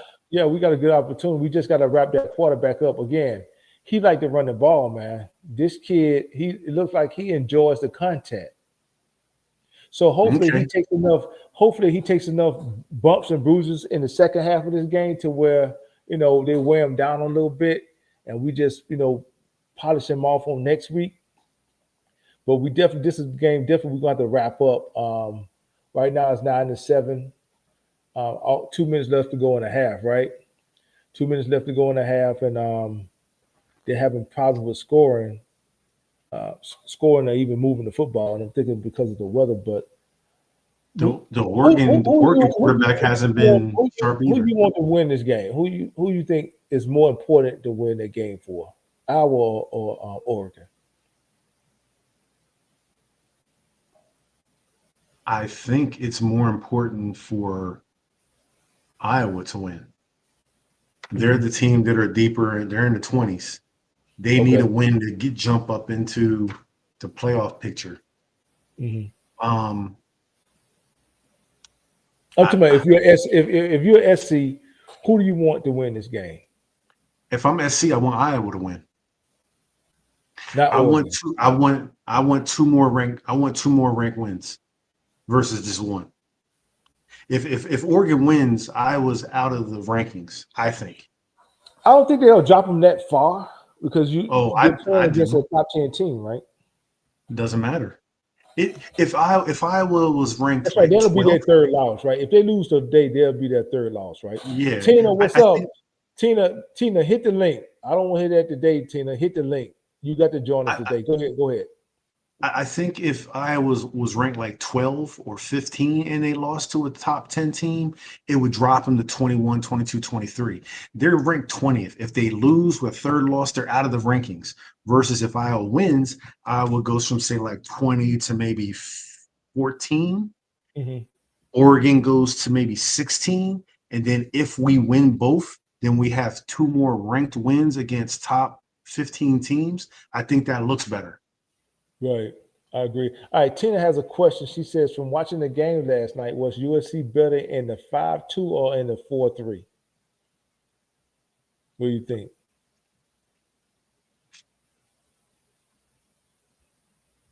I don't know. He was mixing it up so much. And then, like I said, remember when he had the when he played that wide 4-4-2 look at the beginning of the second half, where he had the two interior defensive tackles kind of they were both playing like a 3 shade. So the two A gaps were open and the linebackers were lined up right in that open A gap, and they couldn't run the ball. I was saying that though, when we were really struggling with the run a couple of weeks ago, man, I was talking about how I thought he should bring those linebackers up into the gaps and just sell out to stop the run, and then just tell your DBs, man, your mainly your cornerbacks, man. Hey, look, man, you're on your own. You got to do something to stop this bleeding. And I want to go back and watch that game. I only got to halftime before we started our call. I wanted to go back and see if the reason why he did that is he widened out the defensive tackles and the defensive ends. So now the guards and the offensive guards and tackles are one-on-one, because you have to worry about the linebackers blitzing right up the middle. So I'm going to go back and watch that again and see what was going on there. Yeah, getting back to what I was saying, man. Here we go. We headed into the third or fourth game this season where the quarterbacks that we face is not really that good throwing the ball, right? They're good at managing the game. They're good at, throwing it to the flat to the running back. They're good at, maybe hitting the 5-yard slanter or hitting the 5-yard arc from the tight end. And every blue moon, they'll mix in a 15, 20-yard pass play, right? But for the most part, they're not passing the ball. When you look at this quarterback that we got to face on next week, the quarterback that we faced last night, Stone, they really don't scare you with their arms, right? They really don't. So again, if I'm watching tape, I know that these quarterbacks are not a threat down the field. I'm sorry. Every game I play, man, I'm loading the box. Now, of course, there's going to be some exceptions when we get ready to play Oregon. That's different. I think Illinois was the only quarterback that we really faced that posed a threat throwing the ball down the field, if you ask me. So I don't know why we wait so late to make the adjustments in order to stop the run when that's what teams want to do. Baby T, here we go. Here we go. Man, it says you're not connected. You got. Hold on. Hey, real quick. Try it again, Baby T. Real quick. They just ran 2 consecutive plays right behind Pregnon. Hold on. Is that you? Baby T, you on? Okay, can you guys hear me? There we go. It's about time. Welcome to the show, Baby T. It's about time we got you on here. Yeah, all right. You guys caught it at a good time. Right. So what were your thoughts on the game last night? You were there, right, in person. You got a chance to see the energy of the team. What'd you think last night defensively? What'd you think? Defensively, like I said, slow start to begin with, but that's nothing new. USC has started off that way. But absolute, to me, lockdown starting the end of the second quarter into the rest of the game. I mean, to only give up 3 points, right? I thought was pretty. I think Lynn came out with a pretty good game plan and just locked. I think the team just ended up settling in and just being patient. Do you think that, Baby T? Do you think that Lynn more so is a better coach, defensive coach, reactively as opposed to being proactive, like from the jump? Like you said, we always talked about the team starting slow. But if we know the type of quarterbacks that we face, right, that we face the past 3 weeks now, we look at Northwestern's quarterback, we look at not Nebraska's quarterback, but the quarterback that we're going to face on next week. When we look at Purdue's quarterbacks that are not known for really stretching the field, throwing it down the field. Why you think is the issue is us starting off so slow, especially with stopping the run when we know the quarterbacks can't throw it? That's hard to say. I think teams come out sometimes and give a little bit of a different look, and I think he's more reactive to me. Okay. I think he's better off at saying, "Let me see what they give. Let me see their shots the first couple of first couple of times they get the ball, and then he just adjusts and react to it." Right. I guess it's just something we're gonna have to be okay with. And so far, I mean, it's getting the job done. Outside of Notre Dame and Illinois, it's frustrating at times, but I'll take the W any day. Yeah, most definitely. And we talk about our corners. Typically, we'll see more so of our corners playing 7 to 8 yards off, and then when the ball is snapped, they're bailing. So we're giving up the easy pass to the outside. But I noticed it in the second half, and that's when we really tightened up as a defense. Only giving up 3 points last week in the second half, 3 points this week in this past Saturday in the second half. But I noticed that they typically in the second half they bring those corners up and let them play press man on the outside. Is that what you saw last night at the game? 100%. And honestly, if you look at Nicholson, that guy's balling. He is playing a lot of press coverage. I saw when Conley came in, he was off for a little bit, but they weren't calling anything. I don't think there was a single penalty called on Northwestern the entire game, especially on defense. But they were grabbing and holding a lot from what I saw. One of the plays from Conley, even though Conley was a little aggressive, he did get pushed. I think it was. I know what pass you're talking about. I know which one you're talking about. Yeah, I think it's the one. It was a long gain, but he is being aggressive, and I do like it. Marcellus Williams is playing aggressive. I know a lot of the fan base got on him, but I think he's been playing really good ball, in my opinion. Really good ball the last couple of weeks. And if they get beat, they get beat. But I'd rather see him play a little bit of press and come up. Sometimes on the bailout, that's by design. It's a lot of bend, but don't break. Mm-hmm. But honestly, it's working. I mean, I don't know if Nebraska scored second half. Yeah, they kicked a field goal in the second half. Field goal, that's it. So field goal in the second half. Same with Northwestern. Right. I'll take that all day. All day. And then, I'm sorry. Go ahead. No, I was going to ask you a question. What did Eric Gentry look like last night in the game to you? He looked like he was playing spy, honestly. I don't know if you guys saw it, but on a couple of plays, he was lined up far out. And I was sitting next to some Northwestern fans. Sucks because USC ticket holders keep selling to the ops, but whatever. I'm sitting next to Notre Dame fans, and they specifically pointed it out. I didn't notice it until they said, look at Gentry. He's all the way up, like near the receivers. And then I can't remember the guy he was following, but he looked like he was playing spy, but it kind of took him out the game. I don't know if it was just me, but I don't remember him being super impactful.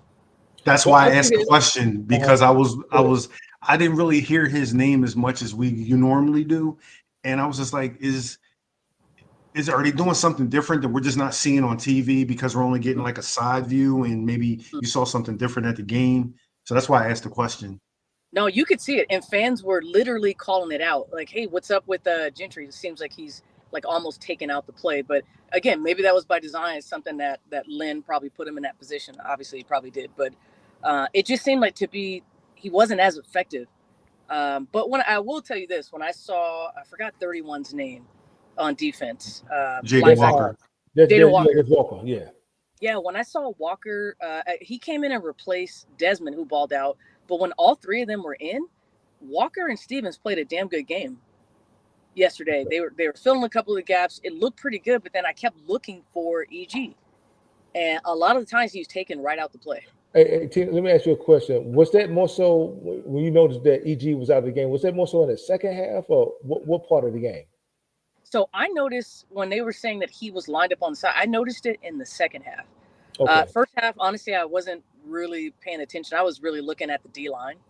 But I wasn't paying attention to the linebackers so much in the first half. But again, that's something that maybe Lynn probably schemed up. It's something he saw in just previous games. Okay. One more question, then. Then we'll let you go. The quarterback that we're going to face on next week. I was talking to Leon about it. So far in the season, he has four throwing touchdowns and 4 interceptions. So we're pretty much facing the same quarterback we saw last week, except for I think this quarterback likes to run a lot. He's physical, likes to run a lot. You expect for Lynn to come out in the same to start the game. We're talking about to start the game in the same type of defense that we ended up in the second half on yesterday. I expect that. I hope so. I expect them to come out just like they did versus Michigan because we knew Michigan was going to run, and we stacked it pretty early. I hope we do. Moulton's pretty good. Throwing, I'm not really too worried about this guy throwing. He can throw some, but I'm not. That doesn't scare me. But he is a big guy. He's a big dude, and if he wants to get going, he will. But again, like the commentator said, Iowa's used to facing stacked boxes. That's pretty much what they've been doing. So I hope we come out and just make him look like Tom Brady. If they beat us with him looking like Tom Brady, it is what it is. I say the same thing. Hey, look, make those quarterbacks beat you. We haven't really faced any quarterbacks that could hurt us like that outside of Altmaier and potentially the quarterback that we're going to face in Oregon. That can really they can really stretch the ball, throw it down the field. We hadn't. So if they beat you over the top, tip your hat to them. At least you get into a shootout. But we cannot afford to allow them to control the clock and eat us up on the ground. We can't do it. Yeah, I agree. You got to sell out on the run on this one. And I don't. Oh, go ahead. I don't know if Oregon has the talent at wide receiver like they used to. We used to get burned in the past. To carry more, whatever is the freshman dude, he's hurt. The Jared other Bryan kid, I think he's Jared Bryan just went out. I saw him go out in the first quarter. Sadiq is also out. What's that? Sadiq, the tight end, I think he might just be out this game. Mm-hmm. But yeah, I don't know if DeCorian Moore, if these guys are just out this game and coming I back. saw Gary Bryan get hurt. I saw him just get hurt in the first quarter, and they actually carried him off the field. Two teammates carried him off the field. Now I haven't seen Bear Alexander on defense though. I haven't seen him yet. Maybe the other kid that they got from Texas A&M, I haven't really seen him. He was hurt at the beginning of the year, so I don't even know if he's really playing. Oh. Okay. The star wide receiver, the kid that everybody wanted USC to go get, and Oregon paid him all that money. What's that kid's name? I thought he was out. Evan something. I thought he was out for the year. Yeah, Evan Stewart. Yeah, he is out. He out for the season. Yeah. Okay, so but they will run the ball. Oregon does run the ball. They will run. Yeah, they run it. As a matter of fact, they got a 3-headed monster. From what I've seen so far. Yeah, I'm ready. I mean, I'm excited. I wish I could go to the Iowa game. I had to give my tickets away at that game. Well, we're gonna be live here, baby T. You know you're welcome on this channel anytime. I will chime in. I will chime in for sure. But I don't want to hold you guys show up. I'm gonna listen to you guys. I'll check out, but I'll listen to you guys as always. But great stuff all the time. We'll appreciate it. Thanks for joining us. Don't be a stranger. Join us anytime, okay? Okay, awesome. Right. I'll chime in on the thread. All right. Okay. Bye.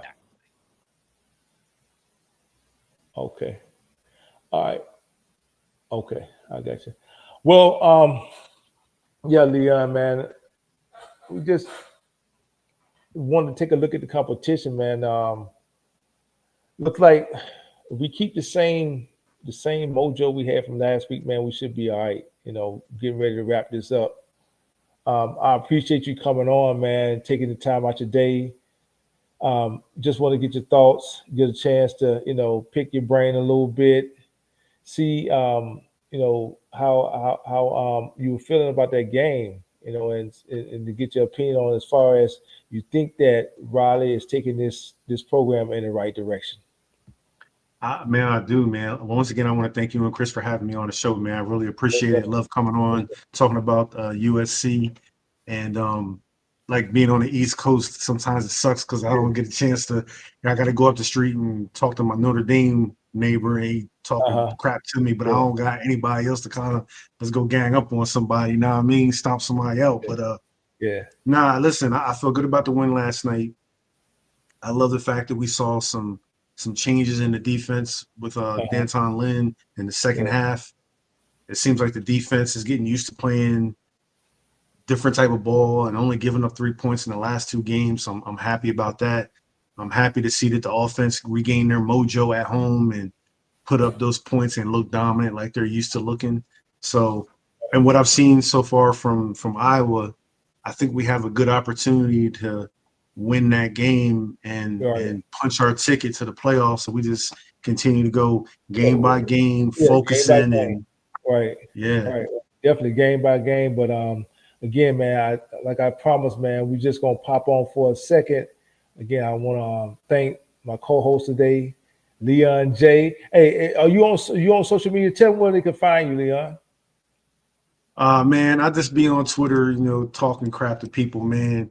Talking, I mean, not too much, but my handle on Twitter is LJR Racing 38. You can find me there. Okay. And I'm always trying to come on the pods and talk, you know what I mean, to fellow USC fans. So but definitely, man, we appreciate you being on the show today, my man. I know you got to get ready to get up out of here. I appreciate you being the co-host today. I'm gonna stay on for a little while longer, man. But anytime, you know, Leon, you welcome up here, my man. All right, man. And Young Tiny, what's going on, man? Appreciate you, homie. Hey, Leon, much love, loved ones. I appreciate you, fam. Yes, sir. Well, man. I gotta go take my wife out to dinner. So I'm getting all the time. Enjoy yourself, bro. Well, yes, sir. We'll catch you, bro. Right. Fight on, Leon. Bro. Right. Young Tiny, you're back, my man. Glad to have you back on, man. We had I had to wash the car real fast and vacuum. It would have been too loud. I was kind of I still had it on though, so I heard a little bit of Lady T was saying that, you know, I was still on, but I just had to vacuum out the car and all that. Definitely, bro. Definitely, Mo. So we were talking about as far as getting a fast start on defense, right? So we know the quarterbacks that we've been facing don't really pass the ball, are really not a threat to go down the field with it. We talk about our quarterback, and which kind of amazed me when I was doing the research on it yesterday and today. I was looking at stats, and so far in the season, and here we are on game number 9, and he only has four TDs and 4 INTs, which means that they not looking at him to throw the ball. So we know he can want to run the ball. Do you think that more so is our DC Lynn is more so reactive, trying to see, okay, if they're going to throw any different looks, and that's why we have so many problems starting off fast, as opposed to, okay, he making an adjustment at halftime and pretty much, you know, shutting down the run like he's done the past couple of weeks? That's a good question. I honestly, as a coach myself, I honestly don't feel like. Sometimes I don't even feel like it's Lynn and his scheme, bro. I just feel like it's execution amongst the players. Okay. Sometimes it's hard to just always put something on the coach, because when you seeing missed tackles and you seeing guys, you know, miss tackles and in position to make the play, right? Or if you see guys being pushed back, let's just say that, or not, you know, not filling the holes, not playing downhill, I don't think that's on the coaching, bro. I noticed that a lot, Young Tiny.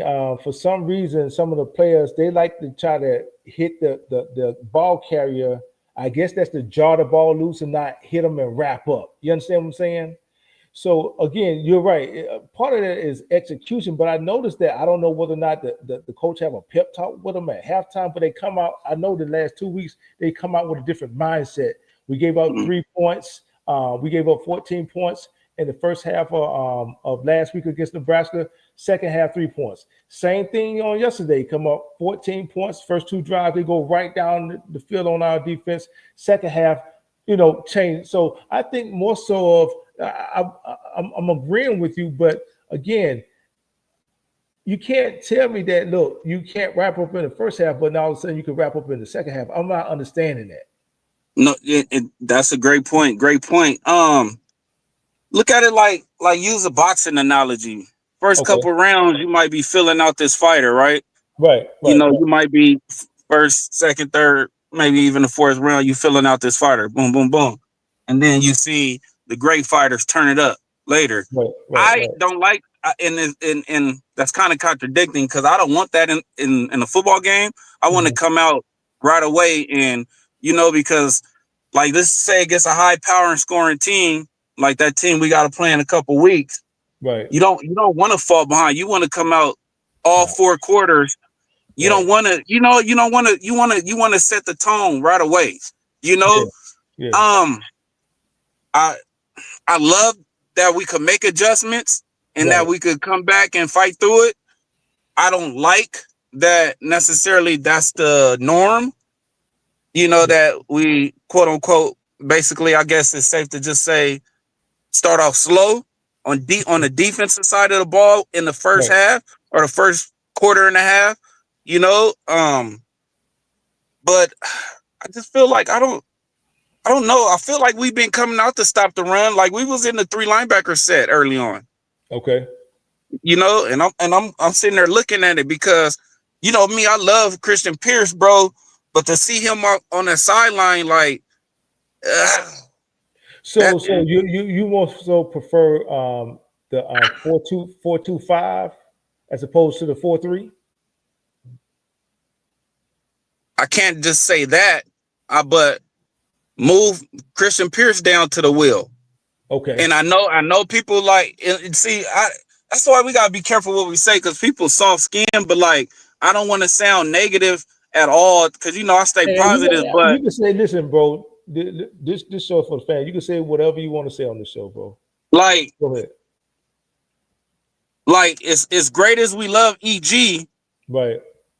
Is his run support just as great as his rushing and pass lane disruption and all that? Yeah. You know what I'm saying? Yeah. Or not even him. Like, okay, we've been praising Jaden Walker, so we want him in there right on the 3 linebacker set. Right. Stevens was getting flack, but the last 2 games he's led the team in tackle. 10 plus. Right? I think, me personally, Tiny, I think EG is more so of, which is, I think, where they're going to play him next year at the next level, is more so of that pass rush, that third down back, that come off the edge. You can line him up and he come off the edge. It might be the right side, it might be left side. It could be even be a spot, but hey, look, either the quarterback got to run it or they got to drop back and pass it. One of the two. whether or not we are in a 4-3 and we got to just say, I'm just using hypothetically, pull out a Cam Crawford or a Braylon Shelby, like I see him take out Lucas and put those 2 in. Maybe snatch one of them out, put Gentry on the edge. You know what I'm saying? And I seen Tamir Robinson come in faster. Huh? EG is definitely faster than our ends are.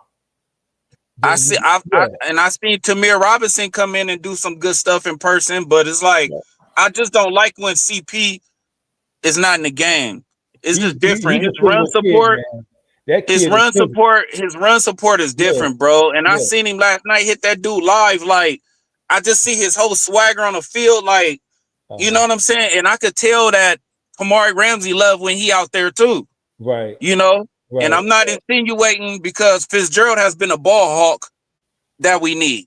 Fitzgerald is that ball hawk, and he be coming up for run support. But Christian Pierce is just different, bro. Yeah. So if that means, if we do want to have, and like everybody was saying, Kamari Ramsey in the back at safety, because they like him better back there, and Fitzgerald has been a ball hawk, so he's earned that.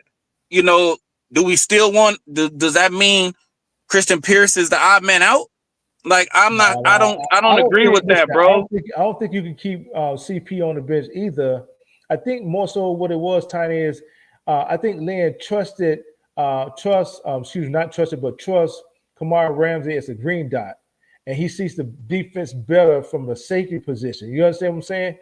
Mm-hmm. He's the quarterback of the entire defense, so he's calling, he's getting the signal from the sideline. He's calling it to the cornerbacks relaying it down to the linebackers, then the linebackers to the, you know what I'm saying? I think it's more so of a situation like that. I think Lynn just trusts Ramsey more to be that green dot, but he needs to be able to see the entire field, as opposed to bringing him up and playing nickel and then having to look back and relay the play. You know what I'm saying? I totally agree. So like I said, we're in a 4-3. Why can't we move physical CP to the wheel? Yeah. You know what I'm saying? And have him up in that box, because I'm telling you, though, like, I don't know, man. Here's the thing. You might see that. And I think Lady T made note of that. She said there's a few plays where she saw EG wasn't in there. Yes, he wasn't. So that's when they brought in Tamir Robinson on a couple of those. Okay. And then that's what I was referring to. They brought. Damn, did I leave that? They brought Tamir Robinson in on a couple of those, and I can't remember seeing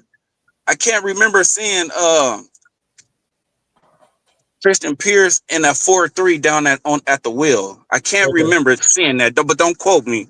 Okay. But I would like that, though, if that's what we got to do. Okay. I've seen her question. I've seen her say the 5-2 or the 4-3. Right. Which one do you think is more effective? Well, the 5-2, you're just gonna have a true nose, and then you're gonna have like some 3 techs and then like 2 5 techs. As far as the team was last night, do we think the 5-2 or the 4-3 was better last night? Now, does she mean 5? Does she mean 5-2 or 4-2-5? She's saying 5'2" and 4'3". That's what the question says.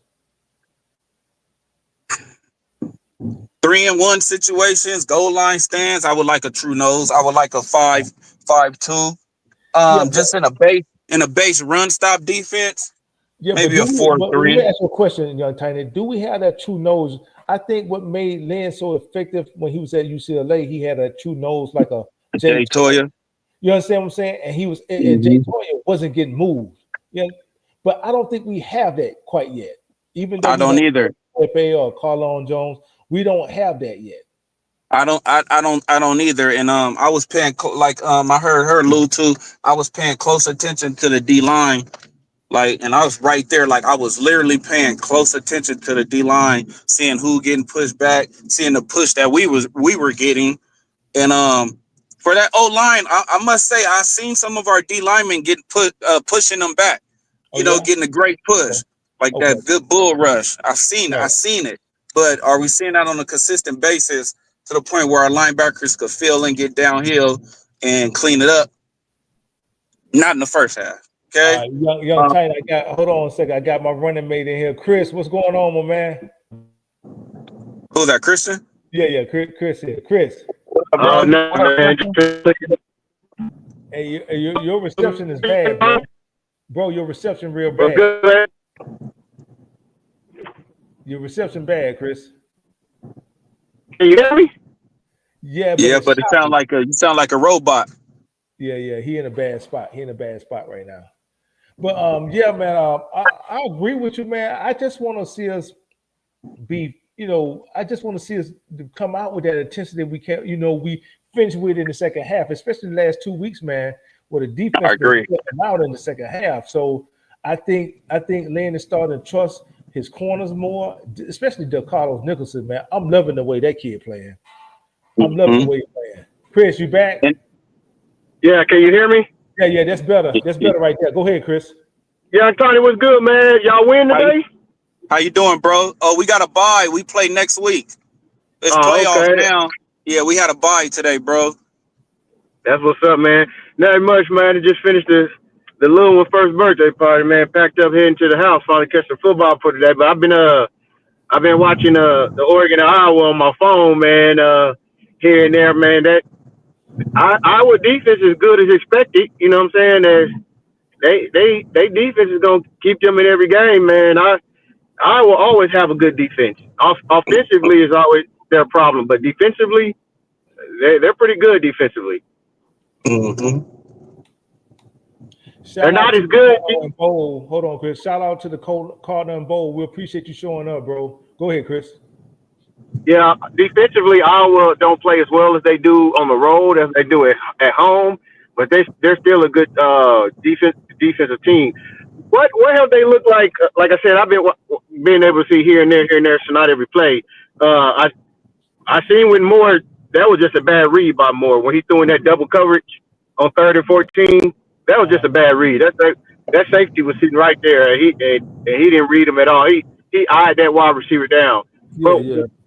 What's going on with? I'm more concerned. What's going on with Iowa run game? Is it the offensive line is not as good as Iowa? They know okay. Yeah. And they make it, and they making run whatever his name is try to beat him, and he can't. Well, here's the thing. He runs the ball more than he throws it. So he's not right. Really, yeah. So I looked at his stats, and so far in the season, they're on game number 9. And he has 4 touchdowns throwing and 4 interceptions. So yeah, they really don't trust this kid throwing the ball down the field. Their MO is to run the running backs and then run him too, and play good defense. And let's get into the fourth quarter. Let's get into the fourth quarter. And get into the fourth quarter. Right. That's what their MO is. And I was telling Young Tiny, the last couple of quarterbacks really hadn't scared me. They don't have any deep threats. Now, the difference between our quarterback and the Northwestern quarterback, our quarterback like running the ball. Northwestern quarterback not about to run the ball. So they totally dependent on the running backs and throwing it into the flat whether it be the running back or the tight end. And they really didn't push the ball down the field. Well, I don't expect our quarterback to push it down the field either. So I don't understand why we don't start off fast. We know what they want to do. Why not start off Right. play bump man on the outside? Because most quarterbacks at this level is going to throw timing routes. They expect for their receiver to be in a certain position at a certain time. So when that back foot hit, he let the ball go, and he hadn't even looked real good. You understand what I'm saying? So why not play that bump on the outside, throw off that timing route? So the only thing you do is limit them to the run. You know they're not going to throw the ball, or at least be effective with it, especially on a quick slant when you know they're coming right behind the linebackers if the linebackers coming up. Right. And I was listening to Jade after the game, man, and he was saying they kind of like woke up after that second touchdown. It's like he was saying they were asleep before the second touchdown. Is what you're saying? Yeah. Basically, what he said like is that they were surprised at how strong and physical Northwestern was, and once they took those blows, they were like, all right, we got to adjust, we got to attack it, got to comfortable. Right. Listen. But my thing is. Like, it's like you always say, we can see it. The players should be able to see it. Coach said, we told you coming into this game, Northwestern was physical and wanted to run in the A and B gaps. So I'm telling you now, Iowa wants to line up and play big man football, and they're going to run it in the A and the B gaps. So don't be surprised. Come out physical.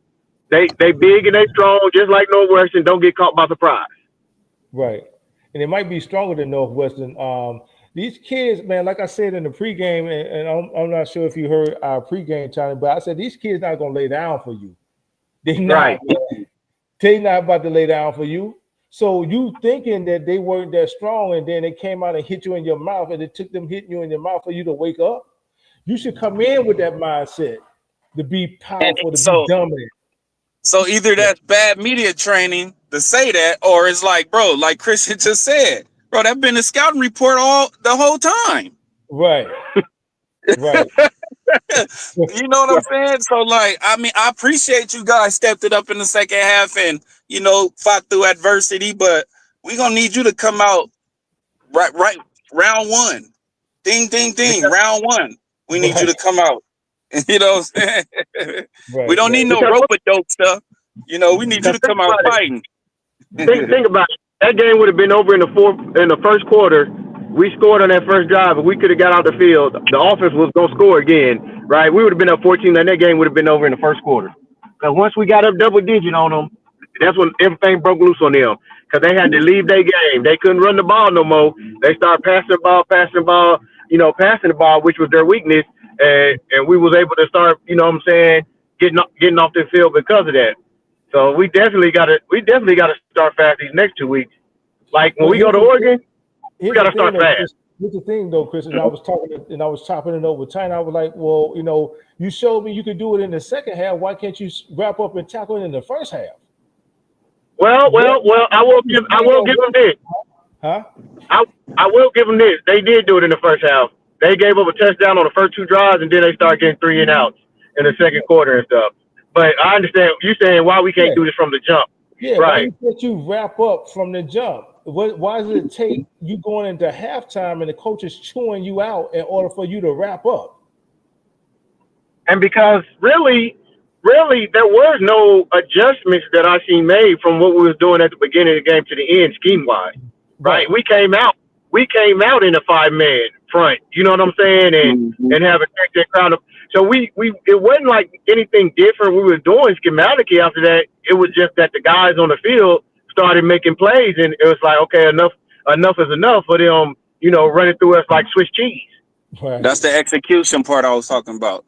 Like we was in position doing the same thing. It's just they start executing and making plays. Right. Well, man, it's coming up on that second hour, man. Yeah. I'm about to end this thing, man. I want to thank Young Tiny for showing up, man. I want to thank Leon for coming on. Baby T, hey, Young Tiny, man, you always welcome on this channel, brother, man. I appreciate that, bro. Anytime you get ready, man, you be safe out there. My running mate, Chris, I'm getting ready to get out of here, bro. Already, man. All the time. Man. Appreciate y'all. Anybody this? Oh, Young Tiny, you got any social media where they can reach you at? No, I don't have no social media, bro. Cool. All right, well, it's 2025. We're gonna have to start him a YouTube. I mean, an Instagram or Facebook or something. Twitter. He's low key, man. I used to have a Facebook, but that was, man, I ain't have to. That was over 12 years. I used to have a Facebook, but I don't got no social media, bro. I'm just active on YouTube. All right. Look for our game recap to come out on tomorrow from that game against Northwestern. Then we're gonna drop position grades, and then we'll do the preview of that game against Iowa later on in the week. But outside of that, my man, thank you for joining us, man. Go ahead. Yeah, Chris. I'm tapped in with y'all, bro. Even if it's the pre-recordeds, and I'm always whether it's live pre-recorded, I'm always tapped in to support, bro. So you always one of them views always gonna be from me, maybe two. I might double up and watch it twice. Appreciate you, bro. We appreciate you turning up. I'm gonna get on out of here, man. Close this thing down, man. As always, man. On behalf of me and Christian, man, thank you from the bottom of our hearts, man. We appreciate it. And all the time. Fight on. Right on. Much love, y'all.